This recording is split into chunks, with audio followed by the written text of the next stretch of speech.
Dan yang kelima adalah gimana sih tips untuk menulis riset itu sendiri. Next.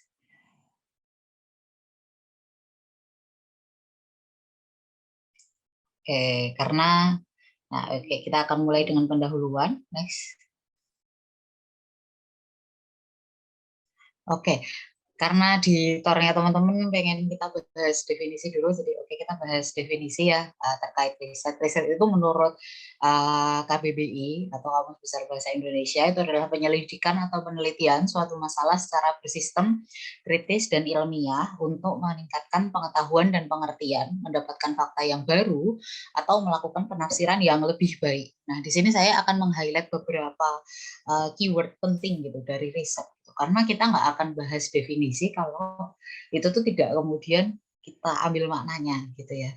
Nah, menurut saya dari satu definisi ini yang penting itu adalah itu 2, 3, 4, 5. 5 hal ini yang kemudian ini akan sangat penting jadi pijakan teman-teman gitu. Jadi saya nggak minta teman-teman ketika mau riset itu harus hafal definisi riset adalah gitu. Karena saya yakin juga gitu kayak orang researcher itu juga nggak terlalu akan menghafalkan definisi, tapi teman-teman harus sangat memahami maknanya gitu ya. Yang pertama adalah bersistem. Bersistem itu gimana? Namanya sistem itu kan misal teman-teman sistem pendaftaran itu kan berarti ada sebuah urut-urutan, ada sebuah tata cara yang kemudian harus teman-teman lakukan gitu. Misal teman-teman mau masak nasi, bisa nggak kemudian teman-teman nyalain rice cooker dulu, baru nyuci beras? Nggak bisa kan? Gitu. Teman-teman harus ambil beras dulu berapa satu takar, terus habis itu dikasih air, airnya berapa satu ruas jari. Kemudian kalau udah dicuci 3 kali. Gitu. Cuci 1 kali bisa nggak? Bisa, tapi pasti hasilnya nggak sempurna. Nasinya bau, nasinya cepat basi dan seterusnya. Nah, itu jadi ada sebuah sistem yang kemudian harus dilakukan. Itu yang pertama. Yang kedua itu adalah kritis. Maksud dari kritis itu apa? Kritis itu adalah sesuatu hal yang sifatnya tajam, dalam gitu ya. Kritis itu misal gini, ketika kamu dikasih sesuatu, kamu itu nggak kemudian lantas langsung, oh iya benar, gitu. Kamu tahu nggak sih kalau kita itu di tahun 2025 itu akan dimigrasi ke Mars gitu. Nah, kemudian kalau kamu langsung percaya itu namanya bukan hal yang kritis gitu. Nah, kritis itu adalah tajam, skeptis gitu ya, lebih ke arah skeptis. Ini benar nggak sih gitu. Sampai akhirnya kamu punya fakta-fakta yang tepat kemudian untuk membuktikan. Nah, ini berkaitan dengan keyword selanjutnya gitu, yaitu adalah ilmiah gitu. Nah, ilmiah itu apa? Maksudnya adalah ketika kamu menyelesaikan sesuatu, ketika kamu menyelidiki sesuatu, itu caranya dengan ilmiah gitu. Bukan dengan digosipin ya, bukan kemudian ditanyakan gitu ya. Maksudnya cuman Bu, bener nggak sih Bu, yang namanya pendidikan itu akan berpengaruh sama literasi keuangan? Oh iya benar-benar. Nah, menurut dosen saya, gitu ya, menurut dosen saya yang namanya pendidikan itu adalah apa namanya akan mempengaruhi literasi keuangan. Nah itu nggak ilmiah loh, karena kamu cuma bersumber sama satu orang, tanyanya cuma kayak gitu, gitu. Kemudian kamu jadikan argumen itu bukan sesuatu hal yang ilmiah kayak gitu. Ilmiah itu dia berdasarkan ilmu pengetahuan. Nah kemudian yang selanjutnya, keyword selanjutnya adalah ini titik tekannya itu adalah baru, gitu. Nah, jadi ketika kamu menghasilkan suatu penelitian, maka biasanya orang itu dosenmu besok akan tanya gitu. Ini apa kebaruannya Mbak Mas? Gitu. Apa ini kebaruannya? Apa kemudian novelty-nya? Apa yang kamu sajikan? Gitu. Misal nih, contoh lah motor gitu. Motor itu kan makin ke sini makin canggih gitu ya. Sampai sekarang kemarin tuh aku nemu ada uh, Supra X yang kita kenal sebagai motor bebek itu dia mau di launching dalam bentuk motor matic gitu. Kenapa kok kayak gitu? Karena brand Supra gitu ya. Sorry ya, ini aku nyebut merek tapi biar teman-teman dapat pengertiannya. Brand Supra itu identik dengan apa? Irit bensinnya. Tapi kemudian orang-orang itu sekarang mostly itu pakainya motor matic gitu. Coba teman-teman lihat gitu di daerah rumah teman-teman atau mungkin daerah kampus teman-teman gitu. Yang kemudian pakai motor matic itu saya yakin banget itu pasti jauh lebih banyak daripada yang pakai motor bebek. Atau mungkin kalau motor cowok ya, motor kopling tuh hanya beberapa orang aja ya emang kalau dia pengen doang gitu. Tapi mostly itu akan pakai motor matic gitu. Karena motor matic itu sangat nyaman dipakai siapapun, mau mas-mas, mau mbak-mbak, ibu-ibu gitu ya. Karena tinggal digas, direm gitu. Nah, tapi kemudian brand Supra yang keren ini, maksudnya kerennya tuh karena dia irit bensin ini, kemudian quote unquote dia nggak lagi selaku dulu gitu karena orang-orang lebih suka pakai matic. Nah kemudian akhirnya si Honda ini ngeluncurkan ada yang namanya Supra Matic gitu. Untuk alasan apa gitu? Supaya ini tuh bisa terkombinasikan gitu. Brand Supra yang kuat tahan jauh gitu, irit bensinnya, tapi juga convenient buat orang-orang yang suka matic gitu. Nah ini kan suatu kebaruan gitu. Nah maka kemudian orang-orang gitu, oh keren ya sekarang ada Supra yang baru kayak gitu. Walaupun ada juga yang kemudian ngeritik gitu. Kalau teman-teman nge-search gitu ya, Supra Matic kayak gitu, Supra Fit Matic, apa Supra X Matic aku lupa gitu. Nah, itu dia desainnya itu belum kayak motor bebek gitu. Aku sebagai dulu pengguna motor bebek selama kuliah itu aku kayak masih belum satisfying lah ini kalau motor tuh bentuknya kok kayak gini gitu. Nah, tapi itu intinya adalah yang namanya penelitian, inovasi kayak gitu. Itu adalah untuk memberikan suatu kebaruan. Kalau nggak ada yang baru, ngapain dia ngerilis Supra gitu. Kalau Supra dikeluarin lagi, Supra dikeluarin lagi kayak gitu. Ini jadi Supra 2022, gitu. Ini jadi Supra 2023, Supra 2050. Kalau nggak ada kebaruan, nggak akan ada yang beli. Gitu. Sama halnya dengan penelitian. Ketika kamu hanya meneliti hal yang sama terus menerus kayak gitu, udah ada yang nemuin, udah ada yang pernah membuktikan. Saya mau buktikan lagi. Bedanya di mana? Nggak ada. Saya nyoba aja ngistimasi ulang. Nggak mungkin. Kamu nggak akan ada yang suka sama penelitian. Kemudian yang selanjutnya adalah melakukan penafsiran yang lebih baik kayak gitu. Nah, ini juga bisa ketika kamu melihat sebuah penelitian ada kelemahannya. Nah, kemudian dari situ kamu pengen ada improvement nih. Oh, ketika kamu menganalisis ini itu seharusnya mempertimbangkan A, B, C, D, E. Tapi si peneliti yang lama hanya mempertimbangkan A, B, C sampai D. Nah, berarti aku bisa mengembangkan penelitian yang lama ini dengan menambahkan E itu lagi, mempertimbangkan aspek E. Jadi itu ya yang namanya kita riset itu harus bersistem, kritis dan ilmiah untuk menghasilkan sesuatu yang baru dan lebih baik kayak gitu. Nah, aku mau menyebutkan menyelidiki sesuatu dengan metode tertentu. Metode tertentu itu maksudnya bersistem, kritis dan ilmiah untuk menghasilkan pengembangan. Pengembangan itu bisa kebaruan atau perbaikan dari dalam ilmu pengetahuan. Next.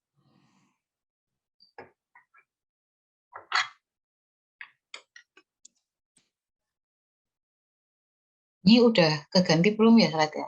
Di aku belum ganti. Next. Oh. Oke.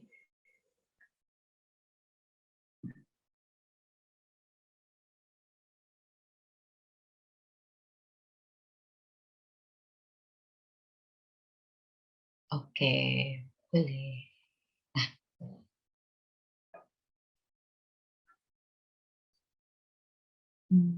Nah, sip. Nah, jadi kalau sebenarnya jenis-jenis riset itu akan sangat banyak gitu ya. Cuman aku mengambil beberapa hal yang menurut aku akan relate sama teman-teman yang background-nya itu sosial gitu. Kok social science itu akan ada di sini gitu. Tapi sebenarnya kalau teman-teman kemudian menelisik lebih lanjut, jenis-jenis itu akan ada sangat banyak sekali gitu. Penemuan, bikin roket, ya, itu masuk ke riset juga sebenarnya. Nah, tapi kan kita nggak mungkin bikin roket ya kayaknya. Nah, jadi yang pertama itu adalah kuantitatif kayak gitu. Kuantitatif itu apa? Itu adalah pakai angka gampangannya.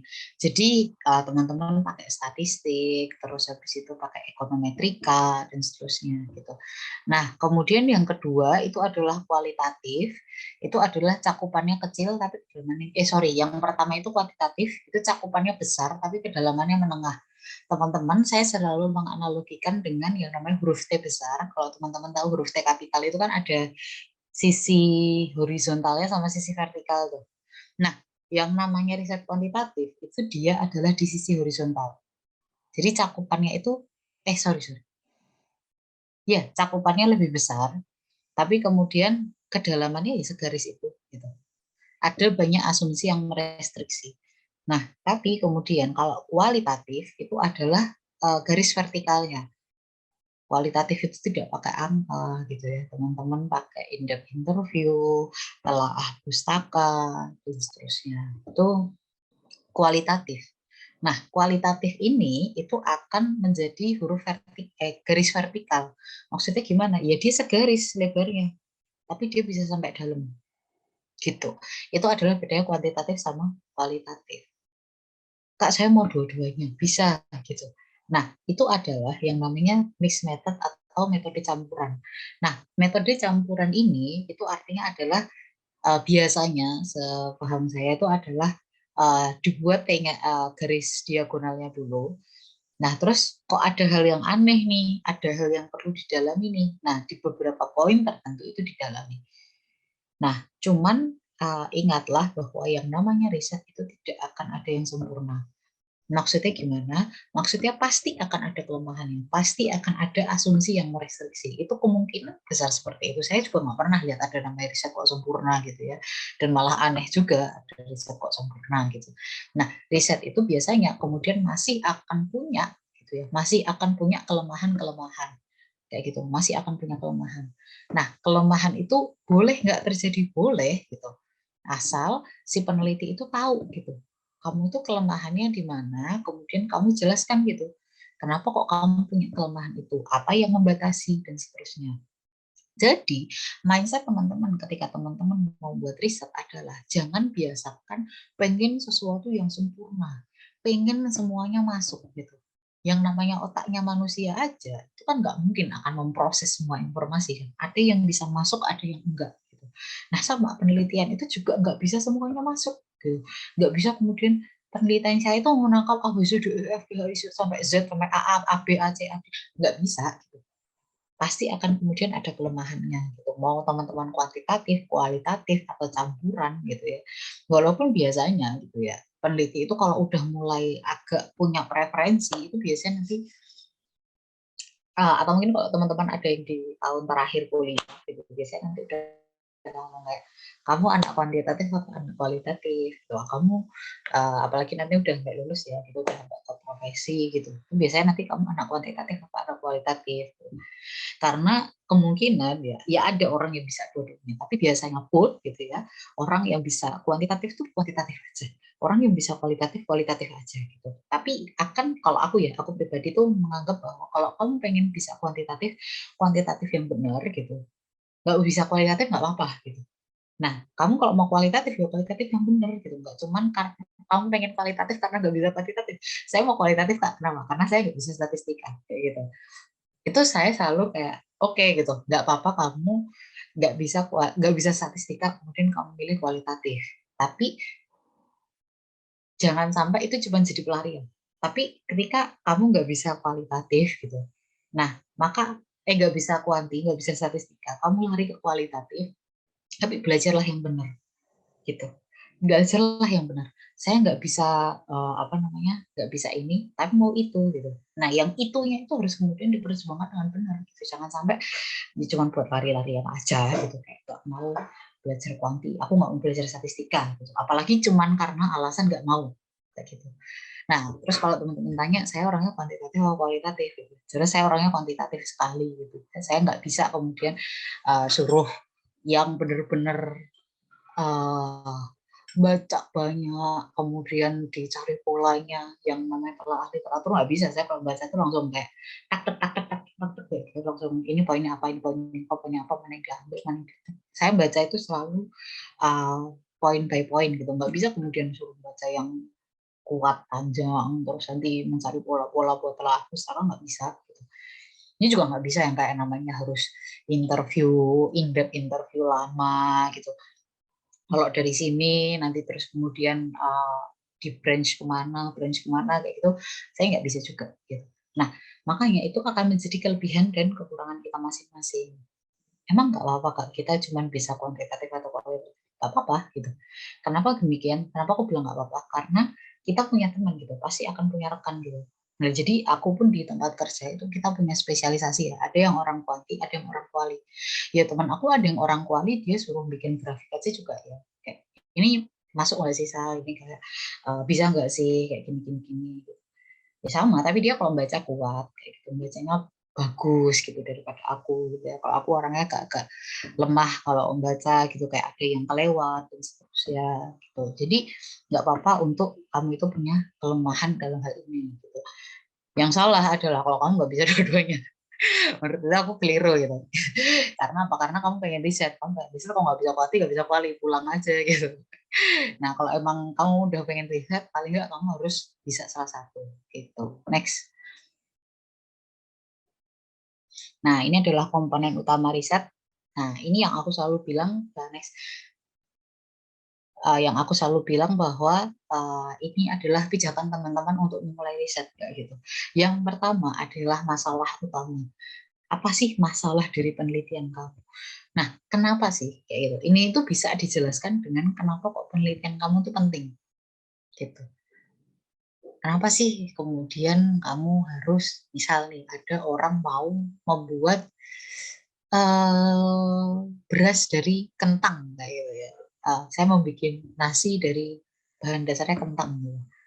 Kenapa sih kok bahan dasar ini kentang itu penting gitu? Karena misal nih, karena padi itu terbatas, banyak dia gagal panen. Dari tahun 2022 ditarik sampai tahun 2010 gitu misal. Ah, tingkat panen padi ini naik apa turun? Oh ternyata turun. Ini saya ngawur ya, jadi maksudnya saya nggak riset buat datanya, cuma ngawur aja. Tapi logikanya kayak gini. Nah, apa namanya? Ternyata hasil panen padi itu turun terus. Sementara hasil panen kentang itu naik gitu. Tapi kemudian panen kentang ini tidak banyak laku di pasar gitu. Suplainya terlalu banyak daripada demand-nya. Padahal orang itu butuh beras, gitu contohnya. Nah, maka kenapa kok orang butuh beras? Karena ini adalah sumber tenaga dari orang. Nah, maka ketika padi itu semakin lama semakin menurun dan kentang ini masih ibaratnya ada sisa dari suplainya, kita harus memanfaatkan sisa kentangnya sampai kemudian bisa menjadi bahan dasar yang membantu pemenuhan kebutuhan energi manusia karena padi itu semakin terbatas. Contoh kayak gitu. Itu artinya kamu sudah bisa menjelaskan kenapa kok beras kentang ini perlu kayak gitu. Nah, itu. Jadi itu yang harus penting. Harus ada di dalam tulisan penelitian. Ini yang sering kalau aku misalnya bimbing penelitian anak-anak itu sering nggak ada. Kenapa? Karena kebiasaannya adalah anak-anak itu yang penting penelitiannya saya suka. Saya mau meneliti ini. Ini menarik. Gitu. Nggak apa-apa. Kalau teman-teman tanya, boleh nggak sih saya neliti penelitian yang topik yang menarik buat saya? Nggak apa-apa. Bener-bener nggak apa-apa. Tapi itu harus dan emang topiknya penting. Bukan atau ya. Dan kan keduanya. Saya mau beli mobil dan motor itu berarti kan mobil motor, bukan mobil atau motor ya. Nah, jadi ketika teman-teman punya interest kayak gitu ya, saya mau meneliti ini gitu, saya tertarik meneliti ini. Kenapa? Ini menarik, sesuai konsentrasi saya. Waduh, saya konsentrasinya keuangan Islam gitu. Boleh, nggak apa-apa. Tapi kemudian teman-teman harus bisa mengelaborasi lagi kenapa itu kemudian menarik buat pembaca gitu. Nanti aku akan berkali-kali menekankan bahwa yang namanya peneliti itu bukan buat penelitian itu bukan buat peneliti, tapi buat yang membaca penelitian. Gitu. Buat masyarakat penelitianmu itu bukan buat kamu. Nah, kemudian yang kedua adalah pertanyaan penelitian. Itu adalah apa yang ingin Anda dapatkan. Nah, ini juga yang sering keliru gitu. Kenapa? Karena kadang-kadang saya tuh meneliti ini. Terus kamu pengen tahu apa gitu. Kemudian diem gitu.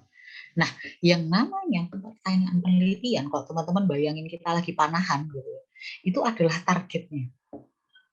Teman-teman itu jangan pernah berhenti kalau belum sampai titik merah.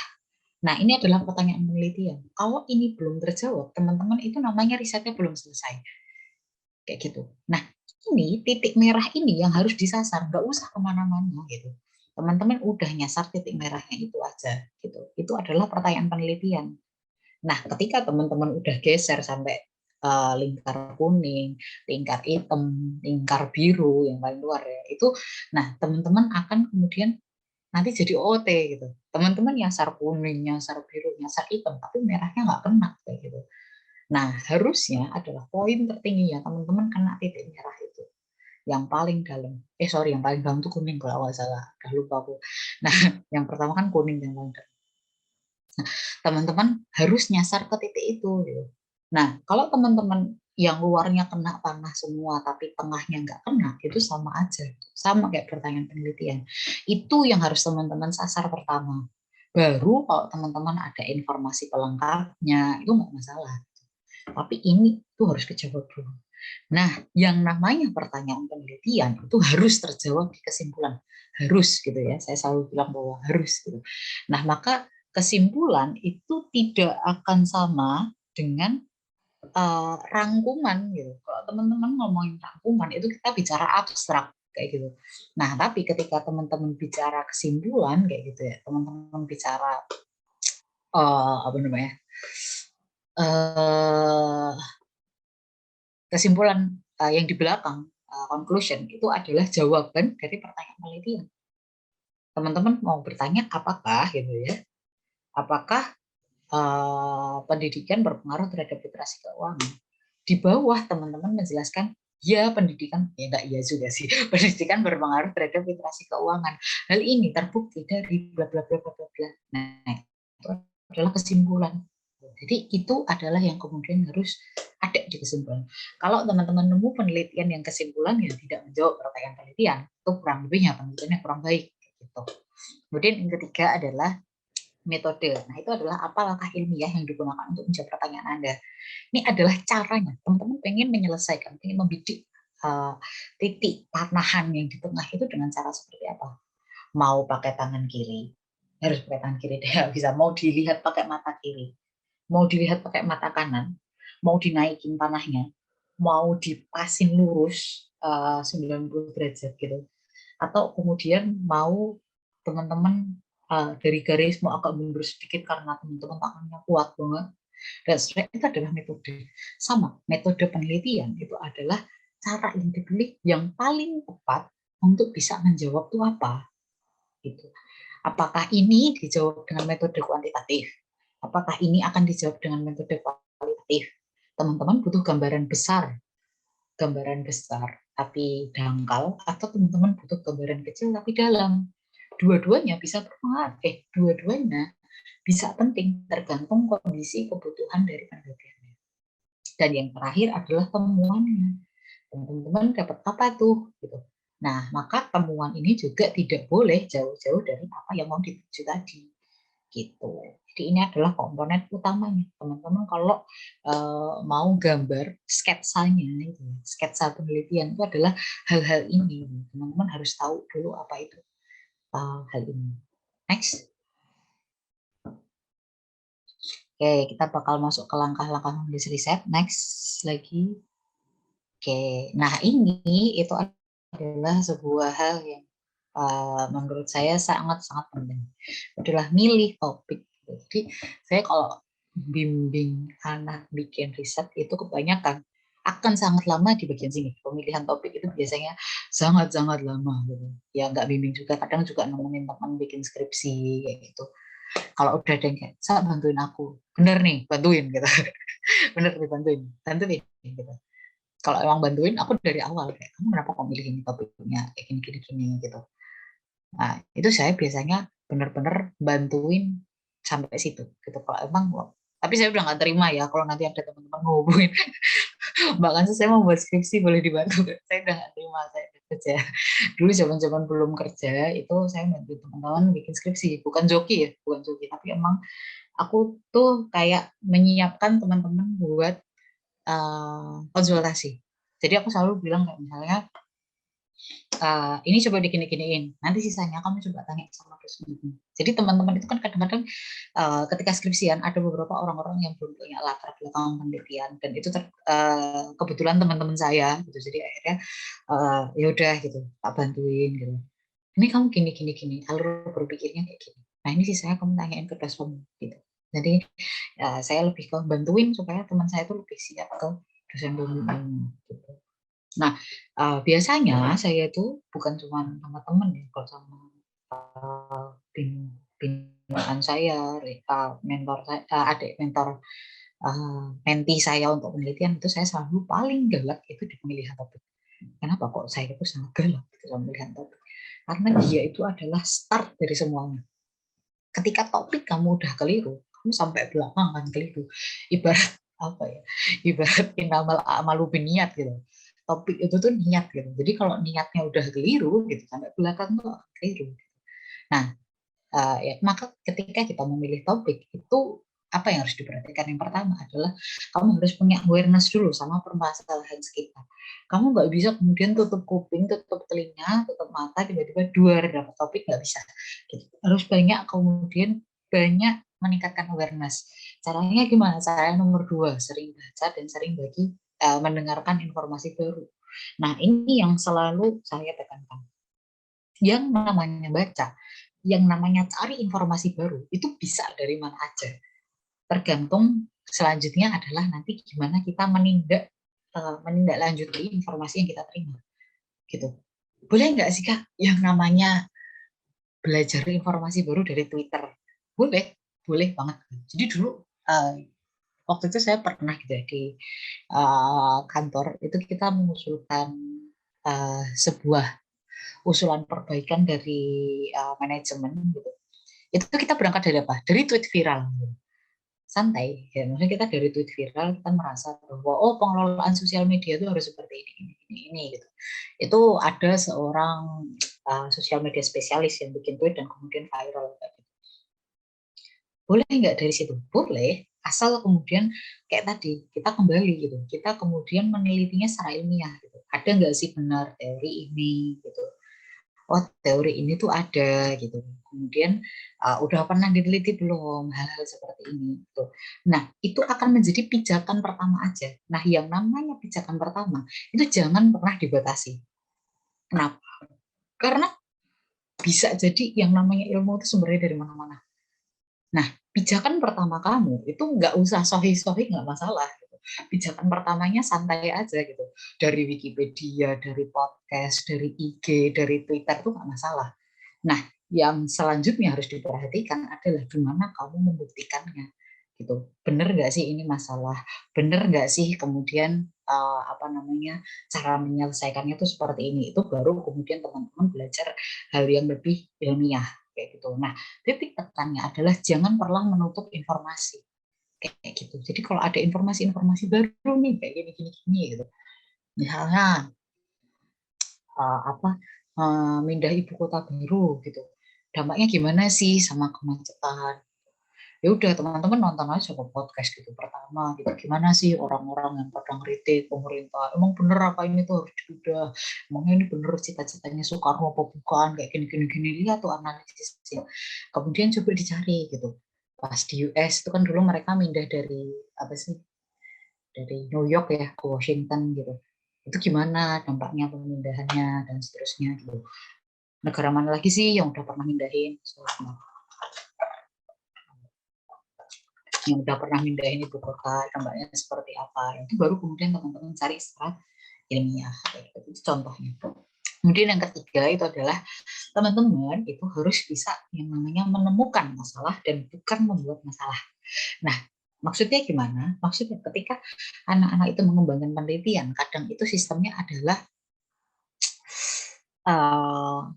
induksi. Jadi maksudnya saya itu udah mau mempropos sesuatu, tapi saya nggak tahu nih masalahnya apa.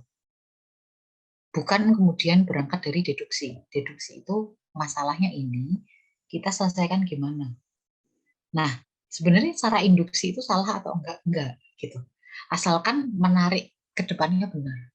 Gitu. Teman-teman mau mempropos tadi misalnya yang beras kentang itu. Ketika teman-teman emang bisa menarik masalah sampai akhirnya teman-teman bisa membuktikan bahwa beras kentang ini penting kayak gitu. Nah, itu nggak masalah gitu. Teman-teman mulai dari saya mau buat beras kentang. Nah, tapi jangan sampai ketika teman-teman buat beras kentang, gitu. Tapi alasannya kenapa? Karena belum ada beras dari kentang. Nah, itu teman-teman mending pulang aja gitu. Gak usah maksudnya ya, apa nggak perlu kemudian teman-teman mempropos sesuatu yang itu tuh tidak ada relevansinya, tidak ada masalahnya, tidak ada hal yang akan diselesaikan dari situ. gitu. Jadi teman-teman boleh yang namanya mempropos dari solusi dulu, tapi kemudian harus benar nariknya. Kalau dulu saya belajar itu ada yang namanya 5W, 5W.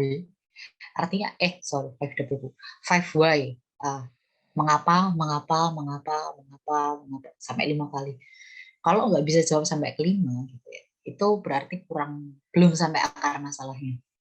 Di misalnya beras kentang, kita balik ke beras kentang lagi, agak random. Saya kalau setiap ngisi itu mesti contohnya random-random kayak gini. Dan biasanya sih ganti-ganti ya. Nah, beras kentang.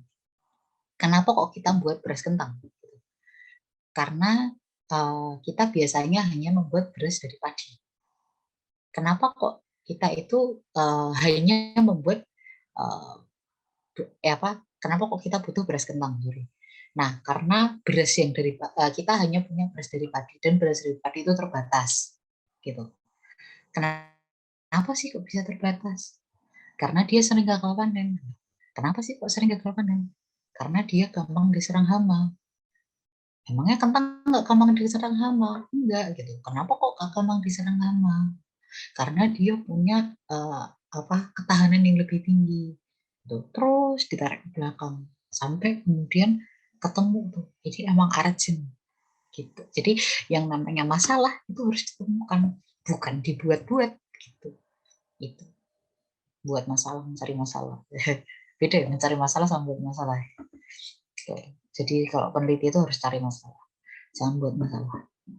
Nah, kemudian yang keempat adalah masalahnya itu adalah nyawa dari penelitiannya. Kenapa gitu? Kenapa kok saya bilang nyawa gitu? Misalnya gimana ya?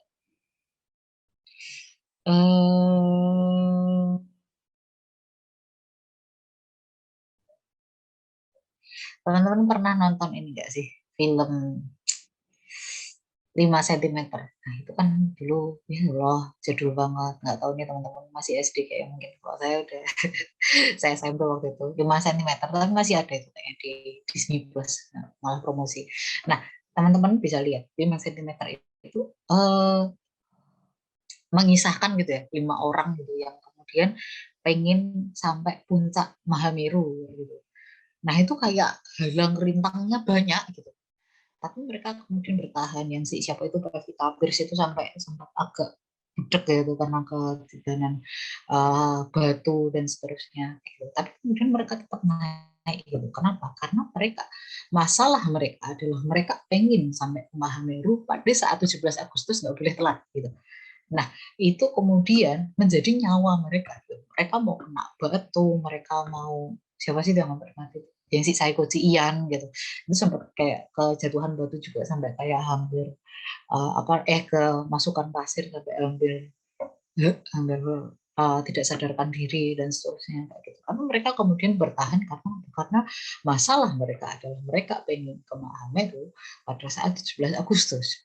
Nah, itu yang ibaratkan penelitian, nyawanya yang harus diselesaikan itu jangan kemana-mana kayak gitu. Yang akan jadi topik itu adalah masalahnya. Jadi ketika kamu punya topik, intinya adalah harus bisa menyelesaikan masalah itu tadi. Dan yang kelima adalah bersikaplah skeptis terhadap ide yang muncul. Nah, ini penting karena kadang-kadang anak-anak itu sok tahu gitu. Maksudnya gimana? Saya sering banget gitu ya denger gitu.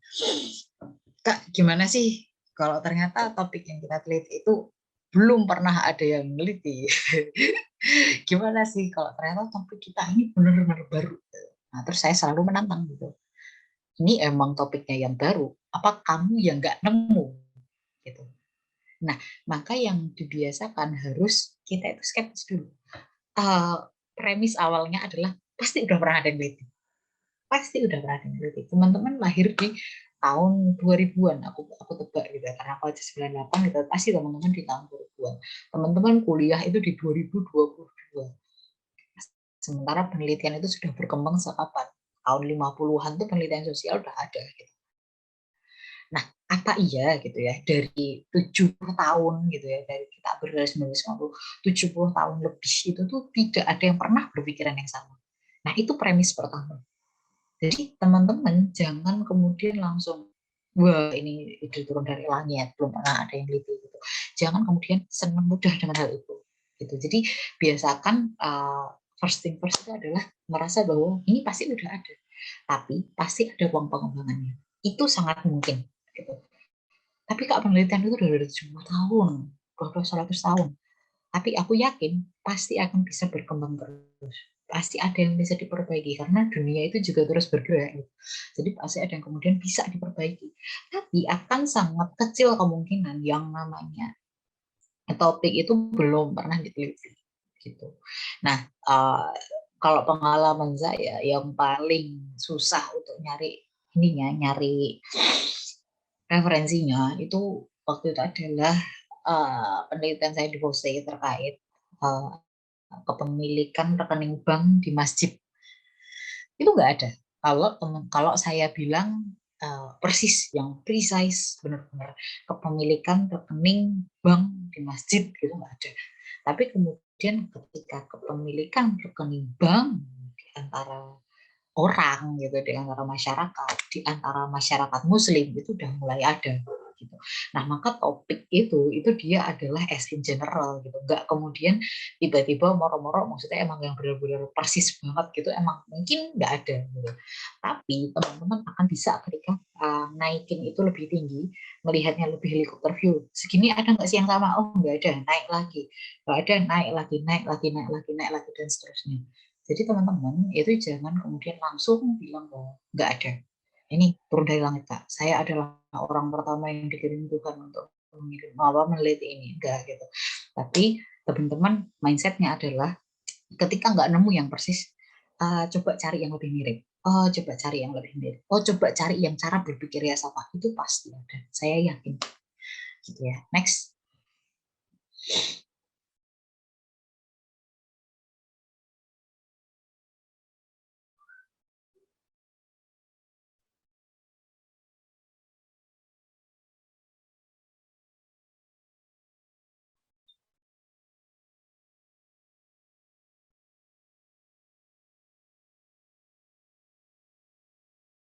Nah, ini. Nah, langkah-langkah menentukan topik gitu ya. Apa aja sih langkah-langkah menentukan topik? Yang pertama, nah ini ketika biasanya saya bantuin orang gitu ya, bimbing orang bikin riset itu adalah yang pertama itu buat yang namanya topik utama sama cadangan gitu. Kenapa? Karena kemungkinan bisa jadi hal yang kita pikir keren gitu menurut orang biasa aja, bisa aja hal yang menurut kita keren tapi menurut orang ini udah selesai gitu, udah nggak usah diapa-apain lagi, bisa jadi gitu. Jadi ketika bikin topik seperti halnya teman-teman mau cari sepatu, cari baju gitu ya, saya mau ke GI nih gitu. Nah, nanti saya pertama pengen ke H&M. Kalau nanti di H&M nggak ada, saya mau ke Pull&Bear. Kalau nggak ada Pull&Bear, nanti ke Zara, gitu dan seterusnya. Nah, jadi teman-teman harus punya utama sama cadangan, gitu. Karena bisa jadi, gitu ya, ketika mau jalan, gitu, apa yang kemudian kita merasa, oh keren, bisa, ini bagus, bisa dikembangin, gitu. Tapi menurut dosen teman-teman, enggak, gitu. Dan itu sering terjadi. Jadi, jangan kemudian sangat mantap sama satu, tapi harus punya cadangan. Kemudian yang kedua adalah tipis-tipis dulu, itu telah literatur. Jadi udah sejauh mana sih topik ini dikembangkan, gitu ya. Dan itu dilakukan untuk setiap alternatifnya. Ya, tapi nggak usah banyak-banyak, misal 3 aja udah cukup. Nah, kemudian dari situ ada kita komparasi gitu. Kalau saya mau ngambil A, itu plusnya ini, minusnya ini. Kalau saya mau ngambil B, itu plusnya ini, minusnya ini. Kalau saya mau ngambil C, plusnya ini, minusnya ini, dan seterusnya. Nah, itu komparasi. Nah, setelah dikomparasi baru ditentukan. Nah, ini pun juga penentuan topik ini, kalau teman-teman berada di bawah supervisi orang lain, itu harus atas persetujuan. Gitu. Jadi, biasanya kalau di FOSE itu di pengusulan tema nasional ya, itu kita selalu bikin kayak gini nih, komparasi antar topiknya gitu. Kalau misal kita mau ngangkat tema nasional ini, lebihnya apa, kurangnya apa gitu. Nah, nanti kita biasanya dalam menentukan kita butuh bimbingan juga gitu, waktu itu dari Kak FOSE kayak gitu kan, minta tolong pertimbangannya gimana sih kalau dari segi akademisi yang lebih dari kita kayak gitu. Karena biasanya tuh ya namanya kita ya, satu itu pasti akan sangat terbatas gitu ke kapasitas pikiran kita gitu. Kalau orang-orang yang kemudian udah S2, S3 itu biasanya akan bisa melihat dengan lebih jauh gitu, bisa melihat jauh. Oh jangan Kansa, kamu jangan ngambil ini karena A, B, C, D, E gitu. Bisa jadi waktu itu nggak kepikiran dari kita gitu. Kenapa? Maklum gitu, karena kita juga pendidikannya cuma berapa sih, 4 tahun gitu kan. Nah gitu. Next.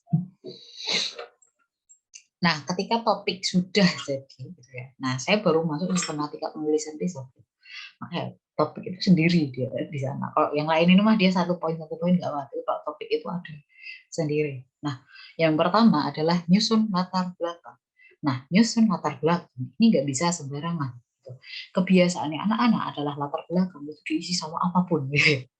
A, B, C, D, E diisi semuanya di deplok-deplok. Nah, itu nggak baik gitu. Kenapa? Karena latar belakang itu fokus jelasin masalah. Kenapa masalah kamu penting, kamu mau ngapain. Sejauh ini udah apa, kamu akan menawarkan apa yang baru. Dan yang namanya latar belakang itu ibarat kalau kamu kayak mau stand up, itu adalah menit-menit pertama. Di mana orang-orang yang akan baca itu akan menentukan ini penelitian yang bagus apa enggak. Jadi ketika latar belakangnya udah fail, nggak akan ada yang membaca sampai hasil. Ini hasil saya bagus, Bu. Latar belakang kamu itu tidak bisa berbicara apa-apa. Kamu mau bilang hasilmu bagus, nggak akan yang ada yang terima. Tuh. Yang namanya latar belakang itu tuh kayak golden minute-nya kamu. Jadi yang pertama kali dilihat orang itu ya latar belakangnya. Kalau latar belakangnya kurang bagus, nggak akan ada yang membaca sampai kesimpulan. Ngapain? Gitu. Latar belakangnya kok nggak jelas gitu. Nggak akan ada yang baca terus. Kemudian yang kedua adalah penyusunan kajian pustaka. Nah, kajian pustaka itu biasanya kalau skripsi itu tuh dibagi dua. Nah, itu ada landasan teori sama penelitian terdahulu. Bedanya apa? Kalau landasan teori itu adalah sesuatu yang sudah diuji bertahun-tahun, berkali-kali, dan itu tuh kayak 99% itu masih benar kayak gitu.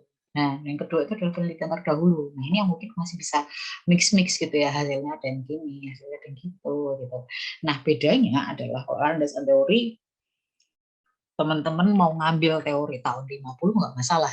Teman-teman mau ngambil teori tahun 60 nggak masalah. Tapi ketika teman-teman ngambil penelitian terdahulu, teman-teman nulis diteliti si siapa tahun si Mustafa tahun sorry ya kalau ada yang sama namanya. Nah, nanti misalnya penelitian terdahulunya di tahun 75 gitu. Aku yakin banget 99% teman-teman ngajuin ke dosen teman-teman dibuang gitu. Kenapa? Karena yang namanya penelitian terdahulu itu akan terus diperbaharui. Jadi jangan kebiasaan untuk kemudian pakai penelitian terdahulu yang terlalu tua gitu. Kalau saya biasanya ngajarinnya itu 10 tahun terakhir. Itu udah paling ini ya, udah paling longgar. Kalau sampai 20 tahun terakhir itu biasanya udah agak salah. Kenapa? Kok nggak boleh gitu? Karena biasanya gitu, ketika misalnya nih kamu pakai penelitian 20 tahun terakhir, itu kan 2002 gitu. 2002 masih jadi masalah, tapi bisa jadi 2022 udah nggak jadi masalah. 2002 masih banyak research-nya, tapi bisa jadi di 2008 itu sudah diselesaikan gitu. Percayalah bahwa peneliti bukan cuma kamu. Nah, itu adalah premis kedua gitu. Tadi selain yang lanjutan premis pertama tadi masih udah ada peneliti. Yang kedua adalah peneliti bukan cuma kamu. Jadi bisa jadi ini sudah diselesaikan orang lain gitu. Kemudian yang ketiga adalah penentuan metode penelitian. Metodenya mau apa gitu. Jadi biasanya ketika mau cari penelitian itu adalah kita cari acuannya dulu, artikel acuan. Kita mau ngikut sama paper acuannya tuh pakai metode apa, baru kemudian kita kembangin. Misal mau metodenya mau ditambahin atau metodenya mau ada yang ditambah komponennya gitu. Jadi misal saya mau nambah variabel, kenapa kok mau nambah variabel? Gitu. Dulu saya selalu nanya kayak gitu kalau sama anak-anak ya, kayak kenapa kok kamu nambah variabel? Karena ini Kak tidak bisa tertangkap kayak gini. Oke, bagus. Atau kemudian yang terakhir bisa jadi juga nambah tahun gitu. Juga bisa, itu penentuan metode penelitian. Time frame-nya mau lebih banyak atau mungkin kemudian dikontekskan ke ijazah kayak gitu. Nah, itu juga hati-hati ya ketika teman-teman mau meneliti kebaruannya apa gitu. Oh, ini penelitiannya diteliti di India Kak.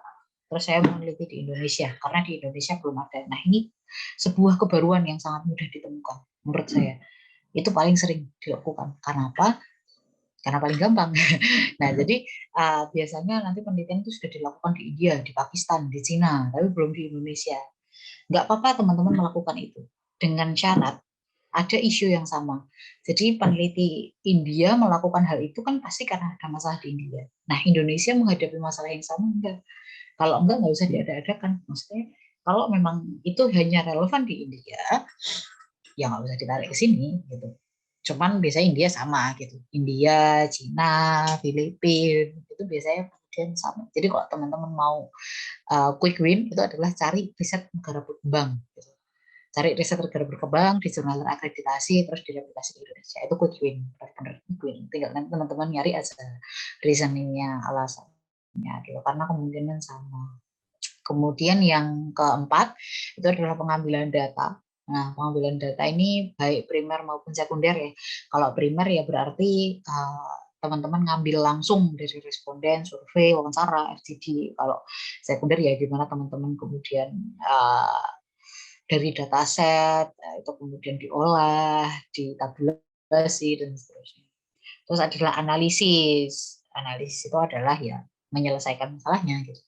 Dicari polanya, dicari hubungannya, dicari pengaruhnya, dicari korelasinya yang bertujuan untuk menyelesaikan masalah, untuk menjawab pertanyaan penelitian itu tadi. Dan yang terakhir adalah pembahasan dan penarikan kesimpulan. Nah, ini juga penting gitu. Yang namanya analisis data itu kan teman-teman hanya apa ya, membahasakan gitu. Nah, membahasakan dan bahasan. Menganalisis itu hanya menginterpretasikan. Gitu. Menginterpretasikan dari data ini apa sih yang terjadi, pengaruhnya seperti apa. Nah, kemudian di akhir itu kemudian dibahas gitu ya. Hal ini tuh relevan nggak sih?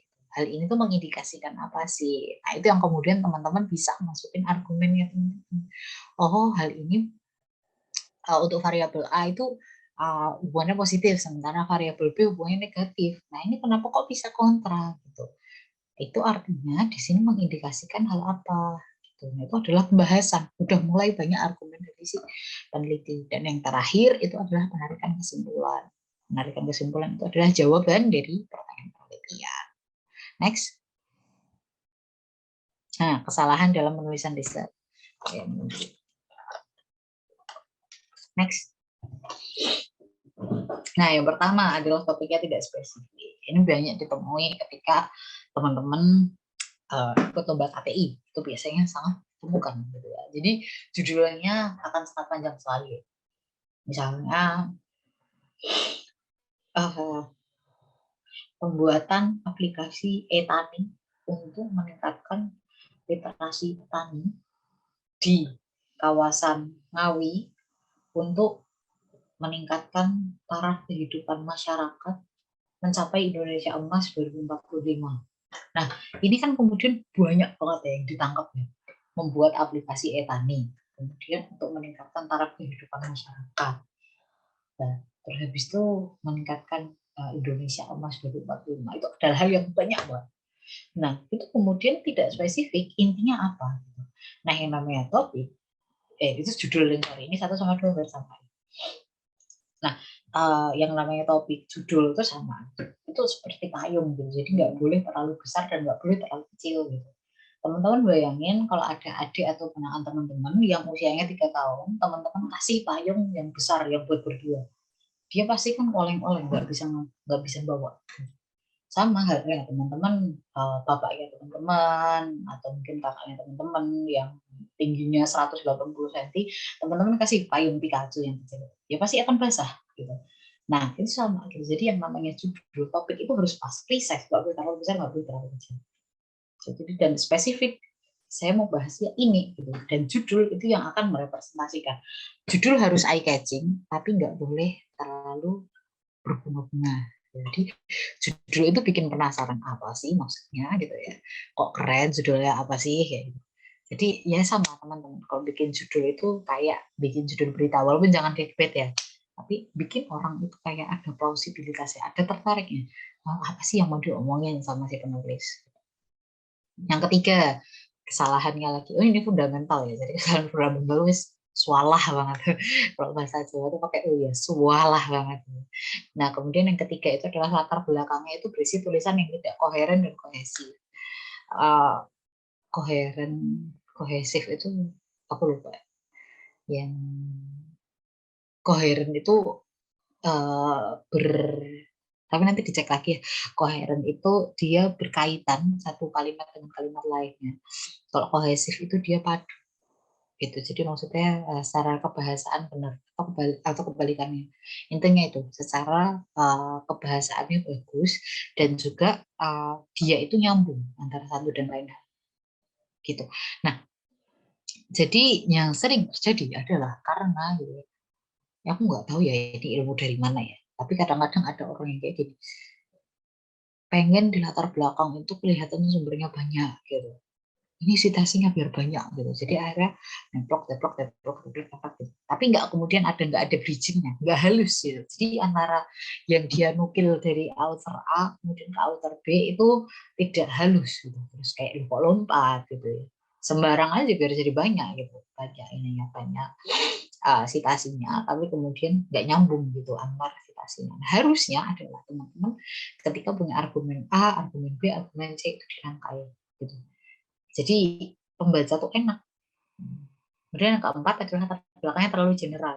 Nggak boleh gitu. Karena latar belakang harus bisa berbicara. Yang pertama adalah urgensi masalah, yang kedua adalah tujuan penelitian, yang ketiga adalah kebaruan. Kayak gitu. Itu harus paling tidak harus bicara tiga hal itu. Jadi jangan sampai terlalu general. Contoh, teman-teman mau ngomongin literasi keuangan. Literasi keuangan Islam lagi. Nah, teman-teman mulai dengan Indonesia adalah negara kepulauan yang memiliki masyarakat muslim sebanyak. Nggak ada orang yang peduli. Maksudnya, gini, maksudnya ketika teman-teman mau bicara literasi keuangan Islam, teman-teman langsung aja ngomongin gitu. Misalnya, teman-teman di alinea pertama, teman-teman udah bisa harus bandingin literasi keuangan syariah sama konvensional gimana.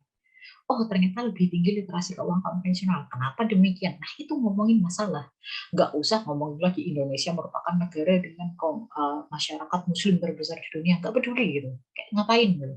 Nggak usah jadi penonton gitu. Jadi jangan biasakan hal seperti itu ya. Nah aku tuh kadang-kadang nggak setuju ya kalau misalnya ada lomba-lomba KTI gitu. Itu tuh kadang ada minimal halaman ya. Teman-teman mungkin kalau ada yang udah pernah nyoba itu agak senep ya sama hal kayak gitu. Ada minimal halaman 30 karena itu akan membuat akan me, ini ya mempengaruhi si peserta untuk nulis hal-hal nggak penting gitu. Jadi aku tuh selalu kayak ngerasa kayak kenapa sih gitu kayak aku lebih suka ada pembatasan maksimal ya daripada pembatasan minimum gitu. Karena ketika teman-teman batasi minimum itu kemudian biasanya akan cenderungnya aduh kok baru dikit gitu, kok baru dikit, tambahin yuk, tambahin yuk, tambahin yuk, akhirnya kemudian sedih lalu aneh. Saya dulu juga pernah kok zaman-zaman kayak gitu kayak aduh kok jelek banget ya ini kurang nih, tambahin ini dong gitu. Sampai akhirnya nggak jelas gitu. Nah itu juga nggak baik ya. Dan teman-teman dari akses kalau misalnya mau buat apa mau buat penerimaan karya ya entah itu lomba atau mungkin nanti output dari pelatihan ini gitu saya request dong jangan sampai ada minimal halaman ya nggak penting banget karena itu minimal halaman tuh selalu bikin orang-orang malah kedorong untuk nulis hal-hal nggak penting gitu. Nah, kemudian yang kelima itu adalah tidak menjelaskan bahwa masalah tersebut penting untuk diselesaikan. Jadi udah ada ya. Nah, terus yang keenam adalah pertanyaan penelitiannya itu terlalu banyak dan melulu gitu. Jadi ketika teman-teman mau menyelesaikan suatu penelitian, teman-teman bingung. Kok saya cuma punya satu pertanyaan penelitian, boleh nggak Kak? Boleh. Jawaban saya adalah boleh. Nah, kalau teman-teman bilang, saya mau jawab 7 pertanyaan penelitian, mas saya jawab, ngapain Pak? Ngapain mau 7 pertanyaan penelitian? Karena semakin banyak pertanyaan penelitian itu akan semakin banyak yang harus kamu capai gitu. Jadi menurut saya idealnya tuh kalau untuk S1 itu 1 sampai 3 aja itu udah cukup banget. Nggak usah sampai 5, nggak usah sampai 7 gitu. Nah, dan ini yang sering jadi permasalahan adalah gitu ya. Kalau teman masih ingat ya yang namanya pertanyaan penelitian itu adalah titik bidik teman-teman ketika memanah gitu. Nah, tapi ketika teman-teman mau bidik itu gitu ya. Teman-teman itu akan butuh bisa jadi butuh latihan yang menjatuhkan titik bidik teman-teman itu ke lingkaran luarnya gitu. Nah, jadi maksud aku adalah ketika teman-teman jelasin sesuatu di latar belakang, teman-teman jelasin sesuatu di studi pustaka, itu tujuannya adalah untuk mendukung teman-teman bidik titik bidiknya. Jadi itu adalah pendukung, jangan sampai kemana-mana. Nah, itu tidak perlu kemudian jadi pertanyaan penelitian. Jadi nggak perlu teman-teman di dalam sebuah riset itu pertanyaan penelitiannya adalah bagaimana penelitian terkini terkait literasi keuangan syariah. Gitu. Itu nggak usah gitu, karena penelitian terkininya itu hanya akan mendukung argumen teman-teman di pembahasan nanti gitu. Jadi nggak perlu kemudian apa yang ada di bab 1 itu ditanyakan pertanyaan penelitiannya, metode apa yang tepat yang digunakan, nggak usah. Jadi yang namanya bab 1, 2, 3 itu pendahuluan, studi pustaka dan metode itu digunakan untuk menunjang pembahasan kamu, menunjang kamu cari kesimpulan itu gimana gitu. Jadi nggak perlu semuanya ditanyakan di pertanyaan penelitian. Nah, kemudian yang ketujuh itu tidak menggunakan bahasa tulisan. Ini kesalahan fundamental banget. Jadi maksudnya adalah teman-teman itu menggunakan bahasa-bahasa sehari-hari gitu. Jadi misalnya ya yang paling gampang itu adalah kata ganti orang pertama gitu. Kalau misal kamu menelitinya sendiri gitu, jangan sampai kemudian teman-teman pakai saya gitu. Itu bahasa lisan gitu. Itu adalah bahasa lisan. Tapi aku nggak tahu ya kalau di bahasa Inggris itu kayak I used to ya gitu. Kayak kalau authornya satu itu biasanya gitu. Malah jarang ada yang pakai researcher gitu. Nah, tapi kalau teman-teman pakai bahasa Indonesia, yang umum itu adalah teman-teman mengganti kata ganti orang pertama sebagai peneliti. Kalau teman-teman menelitian bareng-bareng pakai kami, tapi kalau saya itu sangat jarang sekali menurutku. Gitu. Nah, tapi kalau pakai bahasa Inggris, pakai I aja, pakai I, we gitu. Kalau teman-teman bikin risetnya bahasa Inggris, jangan pakai researcher, aneh. Kalau ada penelitian pakai researcher itu hampir bisa dipastikan itu orang Indonesia. Researcher use lah, bla bla bla ya kayak, aduh, nggak, itu biasa orang Indonesia, Indonesia banget. Oke, next. Nah, ini adalah kesalahan sekunder, gitu ya. Nah, yang pertama adalah penyampaian tidak baik secara kebahasan seperti banyak typo, salah konjungsi, kalimat tidak efektif, bahasa non formal kayak gitu. Nah, gini. Jadi kadang ada orang-orang yang merasa bahwa kebahasaan itu bukan sebuah concern. Padahal itu sangat-sangat concern menurut aku. Gitu. Kenapa? Karena teman-teman itu hidup di Indonesia ya. Teman-teman hidup di Indonesia sehingga yang namanya bahasa itu sangat penting. Aku ingat kemarin ketika awal aku CT di grup riset itu atasanku tuh memberikan sebuah tugas gitu. Itu adalah talaah Puebi, pedoman umum ejaan bahasa Indonesia. Aku suruh ngeliatin gimana sih cara pakai titik, pakai huruf kapital dan seterusnya. Dan itu tidak memalukan untuk kamu pelajari sekarang. Bukan anak kayak anak SMA kak belajar kayak gini gitu. Enggak gitu. Kenapa? Karena aku ingat ya, ada sebuah pesan dari guru bahasa Indonesia aku bahwa orang yang bisa berbahasa dengan baik itu menunjukkan logikanya itu berjalan dengan baik. Nah, jadi ketika ada bahasa kok semrawut, itu biasanya gitu ya, biasanya logikanya nggak benar. Kalau dari beberapa kali case yang aku temukan, ketika orang itu bahasanya nggak bagus, gitu, biasanya logikanya juga nggak bagus. Jadi yang namanya mengasah kemampuan berbahasa adalah mengasah kemampuan logika kita juga. Gitu. Nih, aku bahas satu-satu lah ya. Typo, biasalah teman-teman udah tahu. Salah konjungsi, gitu ya. Salah konjungsi. Nah, ini aku salah konjungsi nih. Harusnya aku ada dan di belakang, tapi aku lupa. Nah, ini juga seperti kayak typo, salah konjungsi, kalimat tidak efektif, dan bahasa non-formal. Seharusnya kayak gitu. Nah, cuman ya enggak cuma sih, karena ini seperti ini. Jadi ada partikel-partikel gitu. Nah, salah konjungsi, contoh gitu, yang paling sering dilakukan oleh masyarakat itu adalah menaruh dan di depan kalimat. Nah itu nggak boleh ya.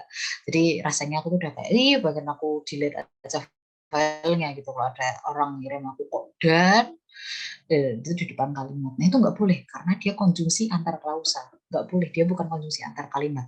Kalau teman-teman jadi konjungsi antar kalimat itu lebih jauh selain itu dan seterusnya kan, dan gitu.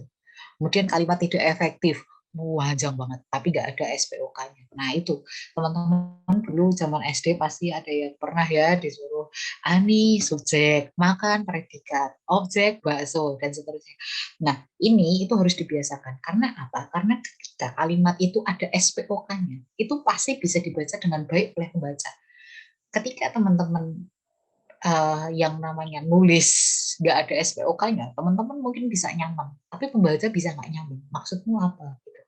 Jadi gini, mindsetnya adalah uh, tidak tidak semua orang itu bisa apa? Ada orang-orang yang bisa membaca bahasa yang tidak benar, tapi bahasa yang benar itu dibutuhkan sama semua orang. Jadi bahasa yang benar itu jelek apapun kebahasaan kamu, ketika kamu baca bahasa yang benar kamu terasa menurutku. Jadi kayak setiap orang membaca tulisan aku tuh biasanya ngomong kayak, oh ini kan saya yang tulis, oh ini kan saya yang tulis, kelihatan gitu. Jadi maksudnya, oh bisa dipahami nih kayak gitu. Jadi walaupun kebahasaan kita itu belum baik, ketika kita baca sesuatu yang kebahasaannya tuh itu kita bisa gitu. Jadi ditanamkan itu ya. Jadi kayak ibaratnya bahasa yang bagus tuh kayak nasi tadi. Nggak semua orang itu butuh makan nasi. Tapi ketika kamu makan nasi, ya semua orang akan kenyang. Gitu. Nggak semua orang kenyang dengan makan nasi. Tapi ketika udah makan nasi tuh ya semua orang bakal kenyang gitu. Siapa sih yang bakal kenyang makan nasi? Tapi kenyang makan roti kan nggak ada. Kayak gitu. Kemudian yang kedua adalah memasukkan komponen yang tidak mendukung substansi tulisan, seperti gambar, tabel, diagram. Ini sering terjadi di latar belakang. Ada tiba-tiba moro-moro itu apa bahasa Jawa? Tiba-tiba ada sebuah gambar yang nggak jelas, nggak jelas asal usulnya, terus tiba-tiba ada di situ tuh gambar gitu, ada diagram. Nah, tabel, diagram, gambar itu hanya kamu masukkan ketika itu mendukung argumen. Kalau nggak usah gitu. Itu mindset juga. Yang ketiga itu adalah penyampaian ide berulang sehingga susah dipahami pembaca.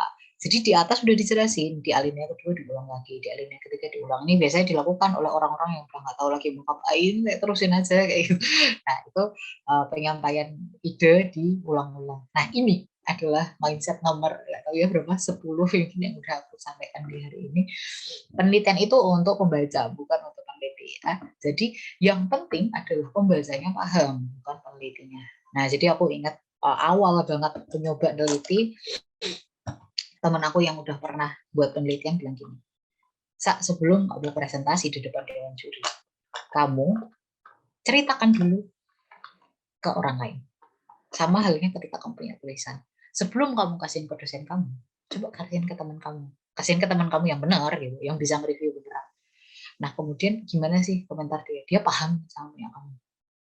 Kalau nggak paham gitu ya, berarti untuk membaca penelitian kamu belum bisa diterima. Perbaiki lagi. Jangan sampai penelitian itu cuma bisa dipahami oleh kamu, bukan gitu. Penelitian itu berat cerita gitu. Yang menikmati siapa? Ya pembacamu. Terelie bikin novel itu kan supaya bisa dibaca sama orang-orang. Kalau yang bisa baca cuma Terelie, ngapain dia buat novel gitu. Nah, gitu. Dan yang keempat adalah penulisannya tidak mengikuti format yang ditentukan. Nah, ini penting juga. Jadi teman-teman ketika misalnya submit lomba, submit skripsi, submit jurnal gitu, teman-teman harus tahu dulu formatnya kayak gimana. Kalau emang biasanya buku antikwa gitu, fontnya ya jangan masukin bucket Ahuma gitu dan seterusnya. Next. Ya, ini tips menulis riset. Selanjutnya, nah, penelitian yang ideal itu yang seperti apa? Yang pertama, didasarkan dengan permasalahan yang faktual dan aktual. Nah, faktual dan aktual itu benar dan masih hangat, gitu ya. Jadi maksudnya bukan sesuatu hal yang sudah selesai, bukan sesuatu hal yang sudah jadul, gitu. Kemudian yang kedua itu adalah dikembangkan dari penelitian yang sudah ada, yaitu tadi. Jadi nggak jatuh turun dari langit, tapi kamu mindsetnya adalah kamu ini adalah pengembangan, perbaikan, pembaruan dari yang udah ada. Yang ketiga adalah penelitiannya itu bersifat logis dan visibel. Logis itu sesuai dengan nalar, akal sehat manusia, visibel itu dapat dilakukan. Teman-teman tidak perlu kemudian pengen membuat penelitian di Uganda. Itu agak visibel lah ya menurutku buat S1. Ngapain juga kamu ke Uganda. Nah kemudian yang keempat, itu adalah memiliki alur penyampaian yang sistematis. Sistematis berarti berurutan. Yang pertama latar belakang, tidak ada orang yang mengenal latar belakang setelah metode. Gitu. Jadi alur penyampaiannya harus sistematis, urut, bisa dipahami. Intinya adalah bisa dipahami orang lain. Kemudian yang kelima adalah memenuhi kaidah kebahasaan ya sesuai dengan UIB Pedoman Umum Ejaan Bahasa Indonesia dan KBBI. Jadi biasakan gitu ya. Aku selalu menanamkan kalau teman-teman mau nulis sesuatu yang teman-teman nggak tahu ini tuh ada apa belum di dalam bahasa Indonesia, teman-teman cek aja kbbi.kemdikbud.go.id karena itu sangat update. Jadi teman-teman tahu kalau yang namanya alay itu udah ada di KBBI. Kalau nggak salah ya KBBI itu ada alay, baper itu ada tahu. Nah, udah ada. Terbawa perasaan, terbawa perasaan. Nah, jadi teman-teman harus kemudian update. Dulu aku pernah nge-review tulisan anak gitu. Dia nulis digital gitu ya. Digital itu dimiringin gitu. Terus aku langsung kayak, ngapain kamu kayak gini? Ngapain kamu intelek? Karena emang nggak ada. Yang menarik adalah input sama output. Input itu ada di KBBI, tapi output tidak ada. Jadi input dan keluaran gitu. Tidak masukan ya. Itu agak nyebelin juga sih jujur. Nah, kemudian yang keenam itu adalah mengikuti panduan dan ketentuan dari penerima karya. Tadi ya, teman-teman harus kemudian tahu benar-benar ukuran kertasnya, ukuran fontnya, line spacing, rata kanan, rata kiri, margin, terus habis itu apa namanya penempatan halaman. Jadi kalau di FEBGM itu dulu nyebelin. Jadi kalau pas apa namanya pas halaman itu di bawah, tapi nanti kalau pas sampai bab itu di atas. Jadi bab 2 kajian pustaka itu halamannya di atas, tapi habis itu nanti di bawah lagi. Itu terus males ya. Kebalik deh. Kalau yang pas ada bab 2 itu di bawah, tapi selain itu di atas, pojok atas. Itu aku apa sih? Tapi itu harus ditaati gitu. Karena kadang-kadang gitu ya, kalau teman-teman nge-submit sesuatu gitu, terus lomba sih biasanya. Dan itu banyak pesertanya. Seleksi pertama itu formatting. Mengerikan, serius. Jadi teman-teman substansinya bagus, tapi ternyata formatnya salah tuh bisa kena duluan. Itu jaring pertama. Kalau teman-teman misal nih mau ikut lomba yang mau dipilih 15, yang masukin 1000. Jaringan pertamanya itu format.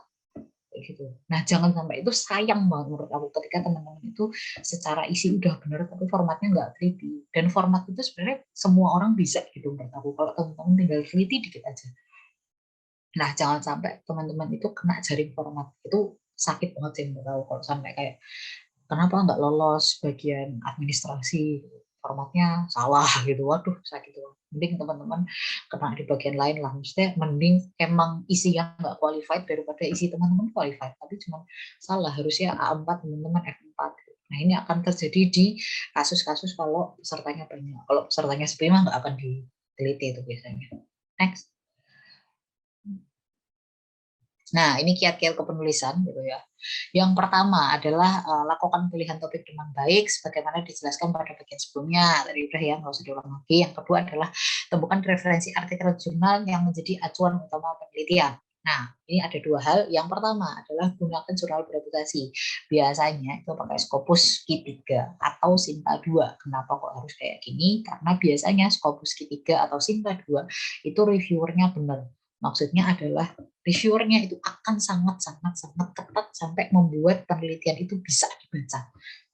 Kalau enggak, ketika teman-teman nurunin standar gitu ya, teman-teman mau berpacu sama Sinta 4, Sinta 5 gitu. Bisa, tapi jangan salahkan kalau kemudian teman-teman itu nemu penelitian yang teman-teman aja nggak paham apa gitu. Kenapa? Karena biasanya reviewernya juga nggak tegas. Kalau udah teman-teman sampai Sinta 5, Sinta 6 gitu, no offense itu biasanya cuma buat penuh-penuhan gitu. Teman-teman kan kadang ngerti ya kalau di S2 itu ada yang harus submit jurnal gitu.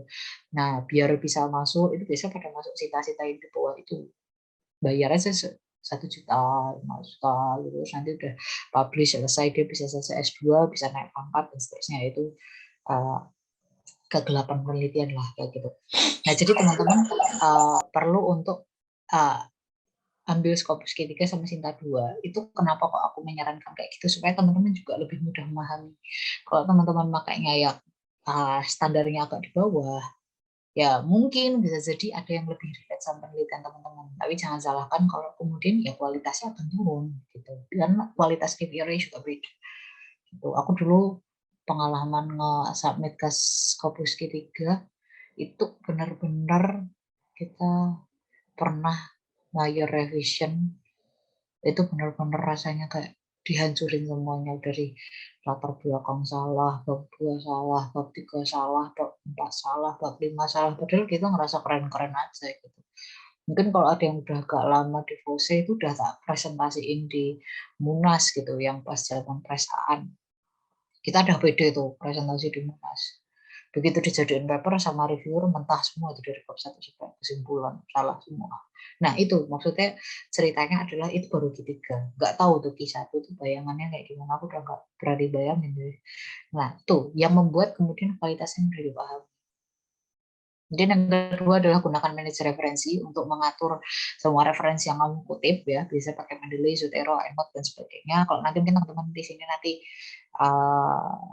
ada sesinya akan lebih baik ya, cara penggunaan Mendeley, Zotero dan seterusnya. Kalau nggak ada ya mungkin di 9 aja 10 menit, 15 menit bisa itu. Kemudian yang ketiga adalah untuk teman-teman yang mau tertarik riset kuantitatif, itu harus banget belajar di namanya statistika.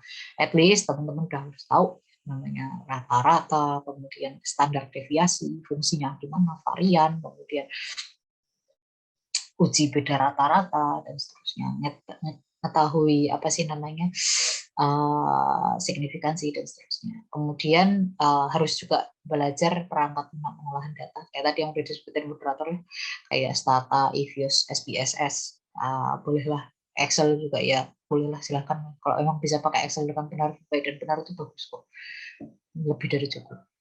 Tapi harus benar belajarnya. Bikin belajar Excel itu susah, percaya. Nah, kemudian yang keempat adalah buatlah outline atau draft diskusi sebelum menulis secara utuh gitu. Jadi teman-teman harus banget buat poin-poinnya. Saya mau nulis A, B, C, D, E supaya apa? Nggak kemana-mana. Next. Yang kelima adalah buat komitmen berfrekuensi untuk berinteraksi dengan penelitian. Nah, ini sebuah cerita intermezzo sekali, sangat trivia. Jadi saya tuh waktu itu, aduh semoga tidak dihitung sebagai sombong ya, tapi ini sharing aja gitu. Jadi saya itu menyelesaikan skripsi dengan agak cepat ya, lumayan. Jadi Oktober itu saya baru approach dosen saya untuk topik, terus di bulan Februari itu saya udah selesai. Tapi terus Maret nunggu kabar, nggak jelas, masih nunggu di ACC, April baru diterima. April udah sidang. Nah, itu menurut orang-orang cepat. Tapi menurut saya itu bisa cepat karena apa? Karena saya punya ini komitmen frekuensi untuk berinteraksi. Jadi jangan paksakan teman-teman itu harus banget untuk nambah tulisan. Ini akan sangat bermanfaat kalau teman-teman ada yang mau skripsian. Saya bilang bahwa kamu harus punya komitmen frekuensi untuk berinteraksi. Maksudnya gimana? Teman-teman, ketika teman-teman nggak bisa melanjutin skripsi terutama, ini aku akan sangat memotivasi untuk teman-teman yang mau membuat skripsi gitu ya. Karena teman-teman ketika skripsi itu ada aja cobaannya gitu ya. Nah, maka yang namanya komitmen interaksi itu adalah jangan pernah kamu lupain dia. Waduh, alay. Nah, jadi gini, intinya adalah ketika kamu bingung, kamu pusing sama skripsimu, kamu nggak bisa progres, jangan pernah ditinggal. Tetap dibuka. Karena apa? Karena bisa jadi tuh pertolongan Allah tuh di situ. Maksudnya gini, jadi aku itu waktu itu kan karena aku kuantitatif ya, jadi misalnya ngeran datanya nggak berhasil. Menurutmu aku nggak berhasil tuh terus aku tutup? Enggak gitu. Aku waktu itu setiap hari itu aku punya tempelan. Paling enggak berinteraksi dengan skripsi itu 2 jam. Namanya kamu berinteraksi, itu kamu bisa melihat, pusing, nangisin skripsimu, tapi dibuka, jangan pernah ditutup. Gitu. Ketika kamu udah masuk fase penulisan skripsi, ini spesial buat skripsi terutama, skripsi, jangan pernah kamu tinggal. Karena sekali once kamu tinggal, aku pusing sama skripsiku, aku mau kerja aja gitu, part time dan seterusnya. Ini bisa keteteran, itu bisa kemudian telat selesai dan seterusnya. Tapi ketika kamu punya komitmen interaksi, kamu itu akan selalu engage sama dia sampai akhirnya kamu tuh paham. Ya kalau ya ini agak agak menyalahi ya, tapi misalnya nih, kalau orang pacaran gitu, semakin sering dia ketemu, akan semakin dia kenal gitu. Pacarnya tuh kayak gimana sih? Tabiatnya itu gimana? Nah, sama gitu. Ketika kamu banyak interaksi sama skripsimu, kamu tuh akan tahu, oh kekurangannya itu setelah tak lihat-lihat di sini. Oh, kamu sekarang lagi nggak bisa nulis analisis data. Coba kamu baca lagi latar belakang kamu udah bagus belum? Nanti latar belakang kamu udah oke gitu kan. Coba baca-baca lagi apa referensinya. Siapa tahu kamu nemuin penyelesaian masalah kamu dari referensi yang belum kebaca. Gitu. Jadi intinya adalah setiap hari, kok khusus untuk teman-teman yang skripsian ya, setiap hari jangan pernah tinggalin dia, waduh, ya kan? Jangan pernah tinggalin dia barang sehari pun. Gitu. Tapi nggak usah juga kamu over gitu. Jadi misalnya sampai 8 jam gitu. Saya maunya 2 hari sekali, ya seminggu sekali Kak, tapi 8 jam. Jangan, banding dikit-dikit. Jadi minimal 2 jam. Tapi aku karena kadang-kadang juga bisa juga 6 jam skripsi juga bisa gitu. Tapi jangan sampai ada 2 jam itu hilang. Jadi aku pernah 2 jam nggak ngapa-ngapain, bener-bener nggak ngapa-ngapain, cuma aku tontonin, aku kayak nangis di kamu tuh maunya apa sih nak, kayak gitu kan. Pernah gitu. Jangan pernah kamu tinggalin. Itu yang nomor 5. Kemudian yang keenam adalah ini ya, buat lini masa penulisan. Jadi waktu itu dosen aku bikin katanya komitmen device ya. Jadi sebuah alat komitmen untuk kita bersama terkait skripsi gitu. Jadi kan saya mau sidang kapan gitu. Itu harus dibuat. Buat apa? Paling nggak itu buat motivasi. Yang namanya peneliti itu harus punya motivasi. Kalau teman-teman nggak punya motivasi, nggak akan menghasilkan. Kemudian yang ketujuh adalah baca kembali tulisan kita gitu ya. Pastikan pembaca itu dapat memahami tulisan kita. Kayak tadi aku bilang penelitian itu untuk baca buat kita. Dan yang ke-8 itu adalah gunakan Google Dokumen untuk mengecek semua typo kita. Gitu. Jadi jangan biasakan ada typo-typo dan kayak manusiawi lah. Gitu. Semakin kamu bisa sesedikit mungkin typo itu terus gunakan sesedikit mungkin. Kemudian yang ke-9 adalah mintalah orang lain yang diberi pengalaman untuk melakukan review atas tulisan. Jadi misalnya minta cutting, mentor gitu ya, atau siapapun gitu. Itu boleh. Kemudian biasakan untuk minta review orang lain. Jangan merasa udah paling benar sendiri. Kemudian yang terakhir adalah harus banget ini arsipkan semua jenis file kita. Ini file ya, file bahasa Indonesia, file. Nah, aku kebiasaannya waktu itu di update itu di Google Drive. Nah ini kembali lagi masalah skripsi. Biasanya Allah itu memberikan berbagai jenis cobaan untuk orang skripsian. Biasanya laptop tuh sehat-sehat aja. Tapi kemungkinan besar ketika skripsian itu 50% mahasiswa itu laptopnya bermasalah. Nggak tahu kenapa. Gitu ya. Kalau nggak laptopnya bermasalah, dosennya bermasalah. Orang yang bad luck, orang yang keberuntungannya jelek, laptopnya dan dosennya bermasalah gitu. Nah, jadi gini, maksudnya adalah biasanya gitu kita itu bisa memenuhi musibah-musibah yang tidak terduga gitu. Ini jadi cerita menariknya adalah saya tuh beli laptop tuh tahun 2020 akhir Oktober sekitaran Agustus, jadi kan udah paruh akhir ya, udah paruh akhir saya beli laptop, terus saya mulai skripsi tuh Oktober. Sekarang siapa coba yang bakal mikir kalau laptop saya itu rusak di bulan Desember gitu. Nggak ada yang bakal mikir gitu, gitu kayak itu baru berapa bulan sorry iya benar Desember 2020 tuh laptop saya rusak. Jadi nggak akan ada yang pernah bisa predik gitu. Nah ini jadi ketika teman-teman mau meneliti sesuatu harus secara periodik tuh di backup gitu, di drive atau mungkin nanti misalnya di hard disk eksternal dan seterusnya. Jangan terlalu percaya sama laptop itu bisa jadi akan mengkhianati kamu pada waktunya. Kayak itu tadi Oktober itu saya beli Asus ya, jadi udah nggak aneh-aneh loh saya. Brandnya juga udah lumayan, belinya Asus i3 bukan yang Ryzen, aku punya Ryzen 3 gitu waktu itu. Terus siapa sangka Desember itu saya sekitar 2 minggu tuh jadi tidak jelas gitu ya, karena apa namanya, karena ini saya hilang gitu, apa laptop saya harus di apa namanya, harus di servis. Terus gimana Kak komitmennya? Nah, itu dia komitmennya. Ketika saya uh, kayak gitu gimana? Pertama saya pakai laptop saya yang saya jauh lebih lemot gitu, buat nyelesain apa yang bisa saya selesaiin. Itu buat Laptop saya dulu RAM-nya 2 GB, yang pas laptop saya ini rusak itu saya pakai laptop RAM 2 GB buat baca-baca literatur, apa bacanya di HP dan seterusnya gitu. Jadi tetap interaksi itu nggak boleh. Atau bahkan ya interaksi itu juga bisa jadi cuma kayak mikir. Jadi akhirnya saya itu cuma ngobrol sama teman saya gitu ya, kayak pusing aku nih skripsi nggak bener-bener seterusnya. Itu masuk ke dalam interaksi. Kamu tuh ada engagement kamu sama si skripsi itu, jangan pernah hilang barang satu hari pun gitu ya. Gitu. Next, kayak udah selesai deh. Udah nggak ya? Oke, itu aja kayaknya dari saya. Keren. Aku tadi mikirnya aku cuma bisa 45 menit, tapi ternyata 1 jam lebih gitu ya. Semoga apa yang tak sampaikan ini bisa bermanfaat, membawa pelajaran buat teman-teman ya, baik yang secara ilmiah maupun secara sharing-sharing itu. Uh, Apa yang saya sampaikan itu pasti masih banyak kesalahannya. Atas perhatiannya teman-teman semua, saya ucapkan terima kasih. Dipersilakan apabila masih ada pertanyaan, waktu saya kembalikan kepada moderator. Wassalamualaikum warahmatullahi wabarakatuh. Terima kasih banyak Kak Hansa atas pemaparan materinya.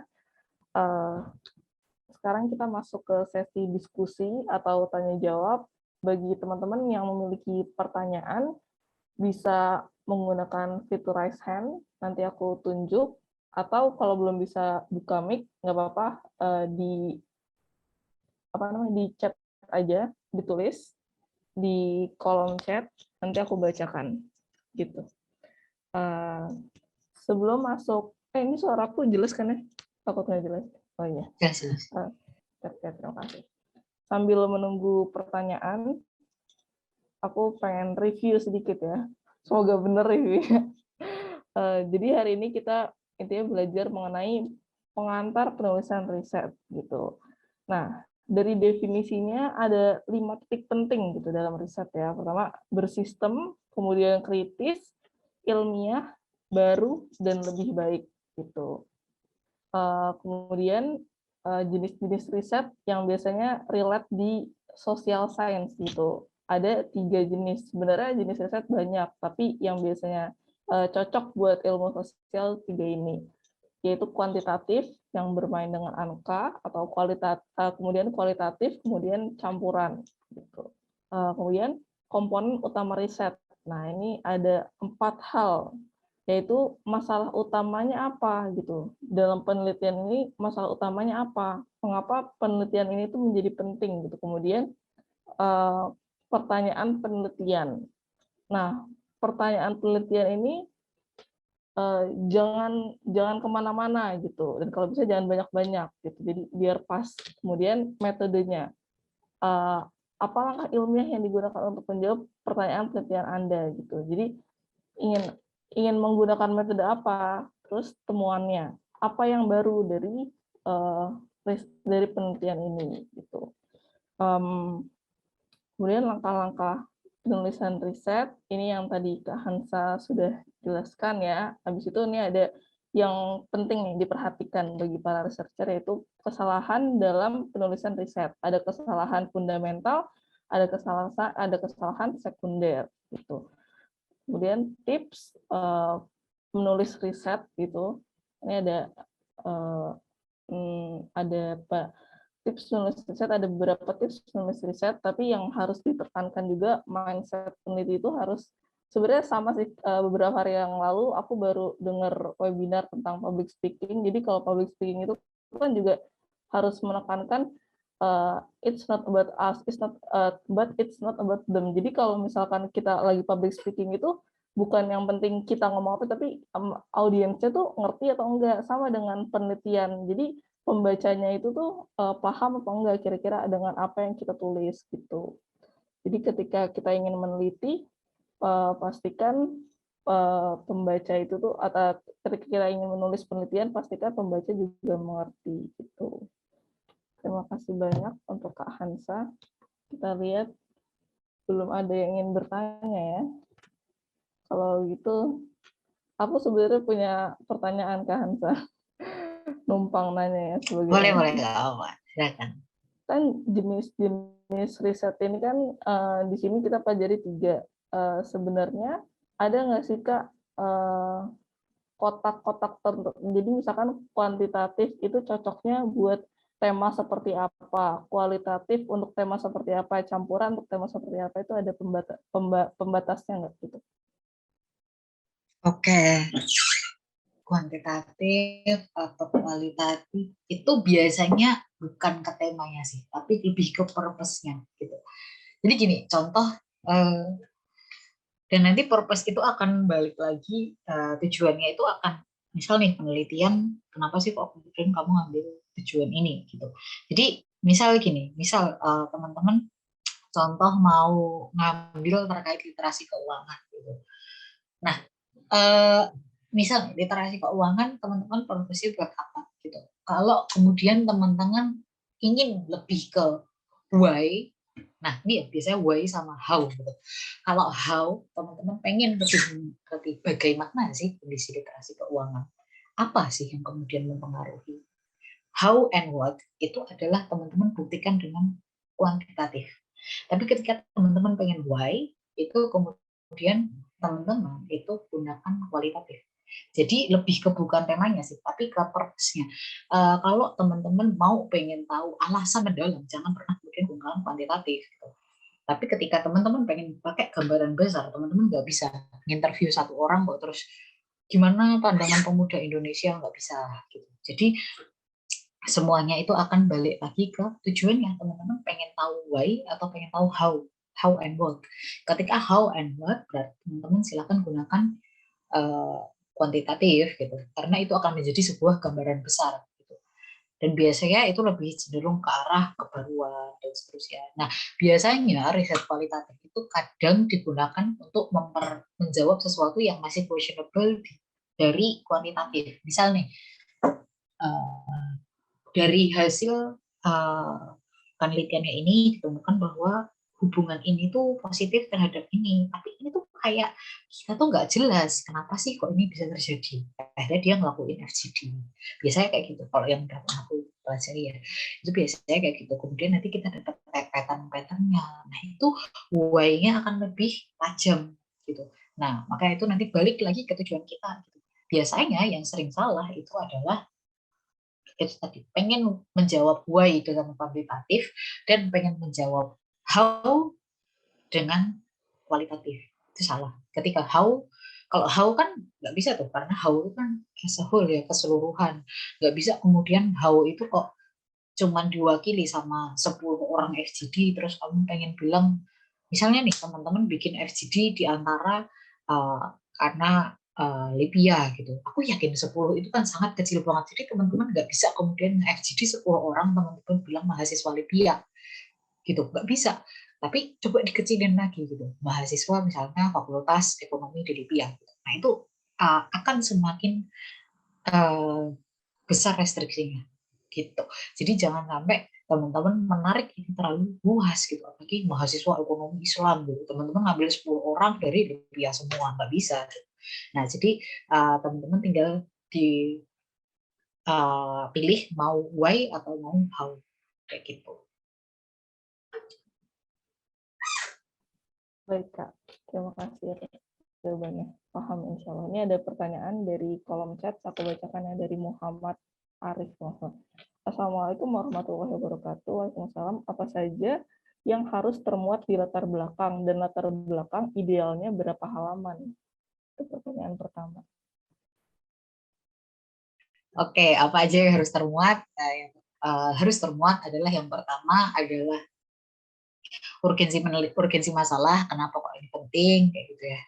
Kemudian yang kedua itu adalah tujuan penelitiannya, apa yang kemudian pengen kamu selesaikan dari masalah itu, dan yang ketiga itu adalah kebaruannya. Apa sih yang kemudian ada dari kamu dan nggak ada dari orang lain. Gitu. Jual penelitian kamu itu di latar belakang. Di sini kami misalnya ya, di sini kami ingin menambahkan variabel X gitu. Nah, ini belum pernah digunakan di penelitian-penelitian sebelumnya. Padahal variabel X ini berpotensi berpengaruh. Mengapa demikian? Nah, itu pola pembahasannya biasanya kayak gitu. Jadi, kebaruan yang kamu tawarkan itu ada di situ. Gitu. Terus yang berapa halaman ya? Waduh, ini agak sangat subjektif nih halaman. Karena nanti juga tergantung sama layout juga. Tapi aku nggak suka lebih dari 2 intinya.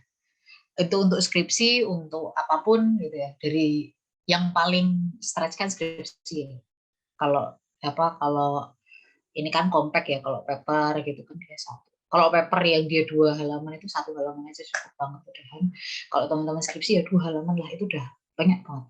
Intinya ketika teman-teman ngerasa udah terlalu jauh dari poin-poin yang aku bilang tadi, mending nggak usah gitu, dikurangi.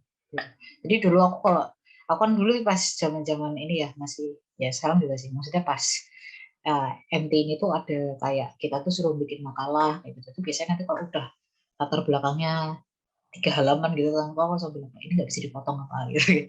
Ini mesti udah ada yang aneh. Nah bener gitu, nanti kalau udah 3 halaman tuh udah mulai ada kalimat lembaga penjamin simpanan adalah sebuah institusi yang itu kan udah nggak usah dipakai kayak gitu. Nah itu tuh pokoknya ketika kamu pakai ada tulisan adalah, nah itu kamu harus curiga itu harus ada apa enggak gitu ya. Indonesia adalah negara literasi adalah, nah itu teman-teman harus curiga itu butuh apa enggak. Tuh, itu ya, nggak harus start dari definisi ya. Oke. Terima kasih Kak. Semoga Hmm. penanya paham ya sama Karta. Kemudian ada pertanyaan dari Naura. Gimana caranya kita tahu bahwa penelitian kita ini ada pembaruannya, menghindari kekhawatiran, oh ternyata ini udah pernah diteliti sebelumnya, cuman kita nggak tahu aja. Gitu. Oke, gimana sih caranya kita tahu belum kita ada keperluan apa enggak? Adalah banyak ini apa namanya melihat literatur terdahulu. Caranya adalah teman-teman nge-search pakai bahasa Indonesia. Kalau nggak bisa pakai bahasa Inggris. Apa kalau masih nggak ada pakai bahasa Inggris. Pakai bahasa Inggris nggak ada pakai sinonimnya. Terus gitu sampai kemudian emang semua kemungkinan itu udah nggak ada, itu berarti ada keperluan di situ. Nah, terus ketika teman-teman nge-search, ini agak minor sih, nge-search di Google Search, itu teman-teman nyalain filter. Nyalain filter di 10 tahun terakhir, diurutkan, nggak usah diurutkan, 10 tahun terakhir, terus habis itu pokoknya berbagai keyword teman-teman coba cari sampai benar-benar, oh ini nggak ada, dari semua topik yang ada gitu.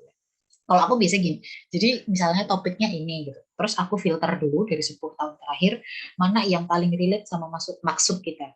Nah itu kita downloadin semua. Nah terus habis itu, nah itu baru diadres kesalahan yang dari 10 tahun terakhir. Itu kemungkinan nanti kalau di 10 tahun terakhir itu belum terhandle, itu masih jadi pembaruan gitu. Jadi pokoknya dikumpulin dulu penelitian-penelitian yang paling baru, yang paling relate gitu ya. Jadi misal gini, teman-teman mau buat penelitiannya kuantitatif apa kualitatif, itu biasanya udah ditentuin di awal kan, teman-teman mau kuantitatif nih gitu. Nah, teman-teman nyari di Google Scholar gitu, Google Wikipedia, terus ternyata ketemunya itu kualitatif nih. Nah, itu jangan dijadikan sebagai acuan kamu cari gap. Jangan sampai kamu tuh meneliti pembaruan bahwa riset yang sudah dilakukan adalah kualitatif. Jangan, itu disingkirin bentar. Gitu. Tapi nanti kalau misalnya butuh buat referensi nggak apa-apa. Gitu. Tapi tidak jadi argumen pembaruan kamu. Pokoknya kalau emang udah ada yang mirip gitu ya. Jadi misalnya terus oh ini sama-sama kuantitatif, oh sama-sama data primer, oh ini sama-sama di negara berkembang kayak gitu. Oh itu baru kemudian, nah ini belum ada nih gitu, ketahuan di situ. Nah terus gimana cara nyarinya gitu ya? Kadang-kadang gini, aku ajari cara cepatnya ya. Jadi kalau misalnya teman-teman susah nyari literatur terdahulu, cari satu yang paling baru, jangan lewat dari 2019. Terus teman-teman tarik ke bawah, maksudnya dari referensinya baca aja. Itu biasanya nanti dia ada yang 2015, 2014, kayak gitu. Kalau teman-teman kesulitan nyari yang di tahun agak tengah itu, teman-teman cari yang paling baru. 2019, 2020, 2021, antara 3 tahun ini, ya 2022 aja nggak apa-apa. Pokoknya jangan pernah lebih lama dari 2019. Terus teman-teman lihat referensinya. Dia yang paling banyak dia quote itu apa? Gitu. Jadi dulu aku dapat itu juga kayak gitu caranya. Gitu ya. Jadi oh enggak sih, kalau aku dulu caranya tuh aku emang topik yang sama aku kembangin gitu buat skripsi. Tapi caranya gitu. Jadi biasanya kamu cari yang paling baru dulu. Dulu itu aku topik ini tuh aku skripsi 2021. Nah, topik yang paper yang aku kembangin itu tahun 2020. Iya, benar. Jadi bahkan 2000 iya benar. Jadi aku mulai skripsian itu akhir 2020. Nah, paperku tuh udah tahun 2020. Jadi baru banget.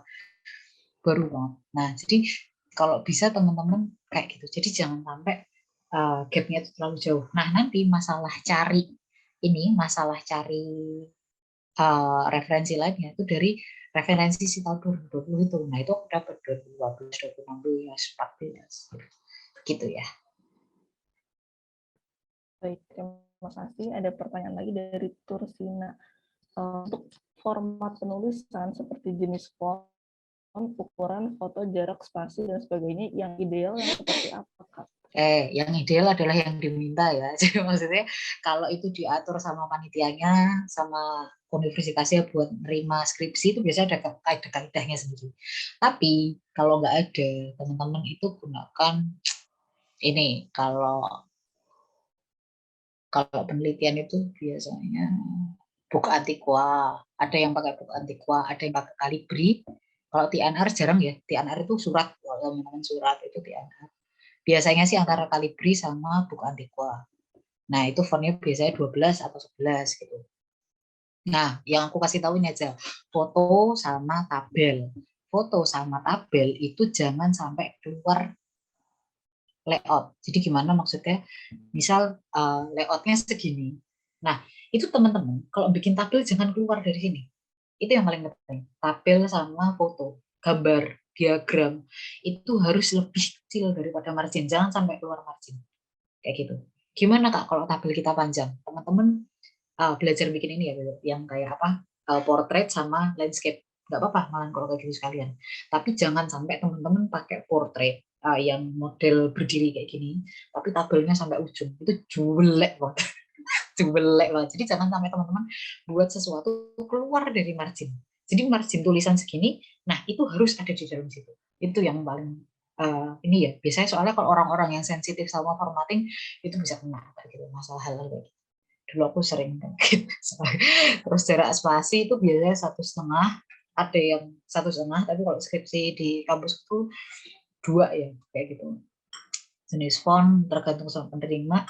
Sama satu lagi nanti yang harus diperhatiin itu adalah ini format citasi, karena itu bakal beda-beda gitu. Nah tapi itu tergantung sekali lagi sama yang menerima karya. Ada yang pakai APA, American Psychological Association, ada yang pakai Chicago, ada yang kalau kampusku tuh agak lucu juga dia pakai Turabian, ada yang pakai Harvard kayak gitu. Nah itu juga harus diperhatikan nih. Intinya yang harus diperhatikan selain halnya font, terus habis itu kalau ukuran itu bisa nggak ada, ukuran foto, ukuran tabel itu nggak ada, itu uh, aturan tidak tertulis kayak ini tadi. Yang ada itu biasanya font, halaman, line spacing, margin, ukuran kertas, sama format citasi. Sama format ini, biasanya ada format indexing. Jadi misalnya dimulai dengan tabel 3.2, tabel kayak gitu. Nah itu ada bisa format indexing gitu. Itu yang harus diperhatikan. Baik, terima kasih atas jawabannya. Pertanyaan selanjutnya dari Istri. Sebagai peneliti pemula, bagaimana mengetahui valid tidaknya sumber data? Oke, mengetahui valid tidaknya sumber data ya. Kalau datanya kuantitatif, tinggal dilihat siapa penyedianya. Kalau teman-teman ambil data makro dari IMF, dari World Bank, ya nggak usah ditanya ya. Teman-teman ngambil data dari BPS itu nggak usah ditanya. Jadi ketika semakin official datanya itu semakin bagus. Kalau datanya data pemerintah itu semakin bagus. Ya lepas dari itu pemerintah buat datanya kayak gini terserah dia. Tapi ketika teman-teman ngomongin data pemerintah itu kemudian dipakai di dalam sebuah riset itu kemungkinan besar itu sangat absah kayak gitu karena itu datanya sudah legal. Nah, kalau kemudian teman-teman ngambil bukan dari data yang pemerintah sifatnya, teman-teman bisa cari dulu penelitian apa yang pakai data itu. Gitu. Jadi coba cari penelitian yang pakai data itu. Kalau kemudian penelitian kamu udah ketemu nih penelitian yang pakai data yang sama. Nah, coba dilihat akreditasinya. Apakah dia bisa tembus Scopus atau enggak? Kalau enggak bisa tembus Scopus berarti datanya abal-abal gitu. Nah, itu kalau datanya sekunder. Kalau datanya primer, nah itu lebih susah lagi. Jadi gini, kalau yang namanya aku tuh selalu bilang gitu. karena aku anaknya datanya sekunder, ya, tapi aku juga bisa primer sebenarnya. Kamu maksudnya gini, aku selalu bilang kalau emang kamu bisa menyelesaikan masalahmu pakai data sekunder aja. Karena data primer itu susah, effortnya besar, kemungkinan gagalnya lebih besar. Gitu. Jadi jangan sampai kemudian teman-teman itu tuh membahayakan diri gitu. Boleh nggak pakai data primer? Boleh gitu. Tapi data primer itu sangat sangat sangat gampang bias. Gitu. Soalnya gini, misal kamu sampai data primer gitu. Biasanya nanti dosenmu minta 50 ya Mbak, 100 ya Mbak gitu. Terus kalau kamu udah bingung mau isi siapa itu gimana? Ya udah kan siapa temenmu di please isiin dong, please bantu dong, penuh-penuh dan seterusnya. Nah ini bikin bias gitu. Nah jadi setiap aku ngasih tahu anak-anak yang masih S1 ya, kalau emang kamu itu bisa menyelesaikan masalah pakai sekunder, selesaikan pakai sekunder. Karena kalau sekunder itu yang ngambil biasanya lembaga survei gitu. Lembaga survei udah lebih kredibel lah dan seterusnya gitu daripada kita gitu loh, kayak siapa sih kita gitu. Bahkan uh, menurut aku ya, aku aja di ibaratnya tuh kayak aku di UGM, temanku di Unair gitu ya, itu biasanya sangat jarang banget yang diajari cara pengambilan data primer. Biasanya mereka ngambil data primer itu tuh juga ya udah nanti kalau mau skripsi doang gitu. Jadi kita nggak ada yang benar-benar menguasai how to conduct a survey, itu tuh sangat jarang. Jadi kalau emang bisa pakai data sekunder aja. Kalau mau data primer kualitatif. Kalau data primer kualitatif itu akan sangat lebih mudah menurut aku daripada data primer kuantitatif ya. Karena data primer kuantitatif itu tadi bisa menuhin 30, central limit teoremnya 30, dosen saya minta 100 gitu kan. Akhirnya terus, ayo please, punya nggak temen gitu. Itu namanya snowball sampling, itu nggak bagus sebenarnya snowball sampling. Snowball sampling itu misalnya gini, aku minta tolong si Ani, terus nanti Ani udah ngisi nih kamu punya teman nggak? Oh punya, aku punya teman Ita sama siapa Ratna gitu. Nah terus akhirnya Ita sama Ratna disuruh Ani. Itu snowball sampling, nggak boleh sebenarnya. Snowball sampling itu cuma boleh buat uh, responden-responden yang mengerikan. Contohnya kamu mau meneliti pelacur, pengguna narkoba gitu. Nah itu kan kamu nggak mungkin ya. Bagi Anda pengguna narkoba silahkan diisi gitu kan nggak mungkin. Nah, jadi itu pakai snowball sampling. Tapi itu nggak boleh kalau kamu nyari mahasiswa gitu. Mahasiswa itu harusnya nggak pakai snowball sampling. Gitu. Nah, itu yang kemudian bikin uh, sumber data primer kuantitatif itu biasanya kurang bagus. Kecuali memang kamu sudah sangat-sangat restriksi. Jadi maksudnya case kasus Fakultas Ekonomi Debia gitu. Itu masih oke lah. Tapi kalau kamu udah mau berani kayak mahasiswa Indonesia itu jangan pernah coba-coba pakai data primer. Ya silakan, tapi jangan harap skripsi kamu 3 bulan selesai gitu. Karena itu kamu ngambil data aja bisa setengah tahun sendiri kalau mau bener gitu. Terima kasih atas jawabannya. Ini satu pertanyaan lagi, pertanyaan terakhir ya. Izin bertanya Kak, bagaimana contoh judul yang menarik untuk penelitian atau adakah kata-kata tertentu yang digunakan agar judul terlihat lebih menarik dan berkualitas? Terima kasih. Sekali pertanyaannya. Oke, gimana caranya? Biasanya kalau orang luar itu dia pakai sebuah singkatan gitu, pakai sebuah singkatan. Jadi dulu aku pernah belajar sebuah paper itu ada meneliti tentang apa itu kalau salah tingkat kesehatan anak itu. Nah dia pakai sebuah judulnya adalah After the Floods titik dua terus apa bla bla bla gitu. Nah after the floods setelah banjir titik dua itu kayak apa sih after the floods gitu. Kemudian kan kayak kamu bingung kok orang ini mau ngapain gitu kok ada after the floods gitu. Kayak apa yang akan dilakukan sesudah banjir terjadi kayak gitu. Oh ternyata setelah terjadi itu banyak anak-anak yang mempunyai ini apa namanya mempunyai masalah terkait gizinya. Ada yang banyak kena sakit, jadi apa mungkin panennya gagal dan seterusnya itu adalah after the fruits. Kalau itu kayak sebuah apa ya gabungan kata yang menarik gitu. Nah tapi kalau aku itu selalu kalau teman-teman pengen melihat judul-judul penelitian aku itu biasa pakai tanda tanya gitu. Kenapa? Karena bikin orang bertanya gitu. Kalau dulu, tapi ini bukan penelitian juga sih. Ini apa namanya? Uh, opini ya. Kalau teman-teman tahu opini Fose, teman-teman silahkan nyari yang zamannya aku yang nulis gitu. Buka di fose.go.id, or.id, website Fose. Teman-teman nyari opini atau kajian. Kalau autornya di situ ada Kansa, itu kayak 99% itu pakai tanda tanya. Gitu. Kenapa? Supaya orang-orang itu bertanya. Gitu. Terus juga podcast, itu kalau yang ngisi aku tuh biasanya itu pakai tanda tanya. Pinjol ada untuk siapa? Gitu. Kamu mau ngapain sih? Gitu. Tapi kan kemudian kamu kan bertanya juga kayak, loh apa gitu. Kalau saya biasanya pakai itu, pakai tanda tanya. Dan jangan kemudian langsung sampaikan kesimpulan gitu. Jadi jangan sampai teman-teman menemukan kalau ini berpengaruh terhadap ini gitu kan. Terus kayak langsung aja gitu, langsung uh, pendidikan berpengaruh terhadap jangan berikan hint itu di awal. Jangan berikan hasil kamu itu di awal. Tapi kasih keyword ya. Ini akan berbicara tentang apa? Itu akan sangat menarik kalau menurut aku. Jadi biasanya itu. Dulu aku pernah ya, kan lagi submit di ini ya, lagi submit di jurnal yang apa penelitian Fose itu. Itu kan kita judulnya Do Indonesian Mosque Use Islamic Bank Account? Datanya. Apa iya? Kan bahasa santainya gini. Apa iya masjid-masjid itu pakai rekening bank syariah? Karena orang-orang mikir, iya nggak ya? Emang gimana sih? Gitu. Nah itu kan kemudian orang akan ikut bertanya. Itu yang biasanya mindset yang aku pakai. Nah, dan boleh nggak pakai tanda tanya? Boleh, boleh. Gitu. Jadi judul itu buatlah saya catchy mungkin, tapi nggak usah alay ya, nggak usah alay. Nah dulu itu senior aku bilang mau buat ada sebuah ungkapan di depannya. Gitu. Jadi namanya, tapi nggak boleh waktu itu, nggak boleh sama Pak Akbar. Jadi judulnya adalah Hungry Rat in a Granary. Itu apa Hungry Rat in a Granary?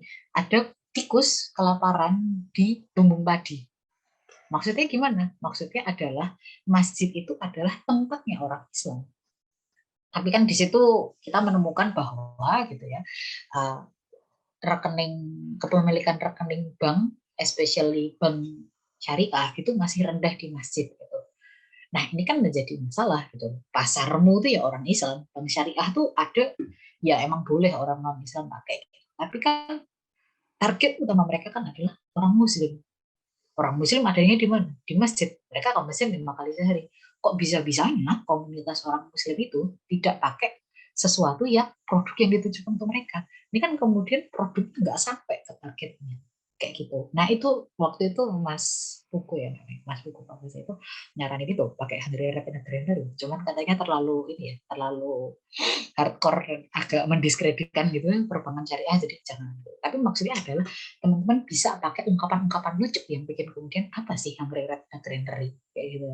Nah itu bisa, jadi teman-teman bisa pakai ungkapan-ungkapan gitu ya, tapi jangan terlalu alay gitu ya. Terutama itu biasanya yang pakai ungkapan itu yang bahasa Inggris. Kalau bahasa Indonesia kayaknya jarang, tapi yang sering digunakan itu adalah bahasa Indonesia pakai tanda tanya gitu. Jadi misalnya uh, tapi kalau bahasa Indonesia tuh kadang-kadang judulnya emang gak eye-catching sih, judul bahasa Indonesia. Jurnal bahasa Inggris yang biasanya eye-catching gitu. Dulu ada After the Floods. Terus dulu pernah apa sih namanya? Lucu dulu ada uh, siapa N siapa gitu.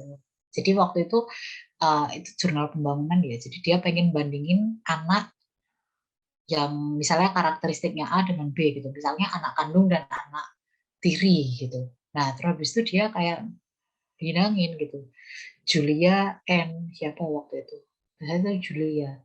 Julia and siapa ya? Ya misalnya let's say Julia and Juni gitu ya. Nah, Julia and Juni itu adalah seorang anak kembar gitu. Nah, tapi terus habis itu perbedaannya gimana sih gitu kan antara anak kandung dan anak bukan anak kandung dan seterusnya kayak gitu. Jadi teman-teman bisa kemudian pakai judul yang lucu-lucu kayak gitu. Jadi biar orang tuh kayak apa sih lucu banget nih judulnya kayak gitu. Itu bisa aja. Gitu, gitu ya. Baik, Kak. Terima kasih atas jawabannya. Seru banget dengerin ceritanya. Sekarang ada sesi pemberian sertifikat untuk pemateri kita, Kak Hansa Virus. Kepada panitia, mohon ditampilkan sertifikatnya. Nah, ini sertifikatnya. Terima kasih banyak buat Kak Hansa Khairus. Semoga ilmunya berkah ya. Udah bisa sharing-sharing sama kita. Sekarang kita dokumentasi dulu ya. Dengan sertifikat. Aku ambil aba-aba, ntar tim media yang mengambil screenshot. 1, 2, 3. Oke, sekarang dokumentasi bersama peserta. Peserta kalau tidak ada halangan harap open cam ya, karena ini untuk dokumentasi. Terima kasih. Operatornya bisa tolong sertifikatnya diturunin dulu. Oke. Sertanya, ada yang pengen open cam nggak nih? Nur Ahmad, Lisa, Naura. Berhubung udah jam 11, kita segera aja ya. Aku ambil aba-aba ya. 1, 2, 3. Ya. Kemudian sekali lagi, 2 kali tag. 1, 2, 3. Terima kasih, Kak Hansa. Terima kasih banyak. Sekarang penutupan. Oh iya, sebelum ditutup, mau ngingetin nih buat peserta-peserta, jangan lupa isi absen. Penting banget nih, isi absen. Linknya ada di chat Zoom ya, udah dikirim sama panitia. Terima kasih. Dengan ini kita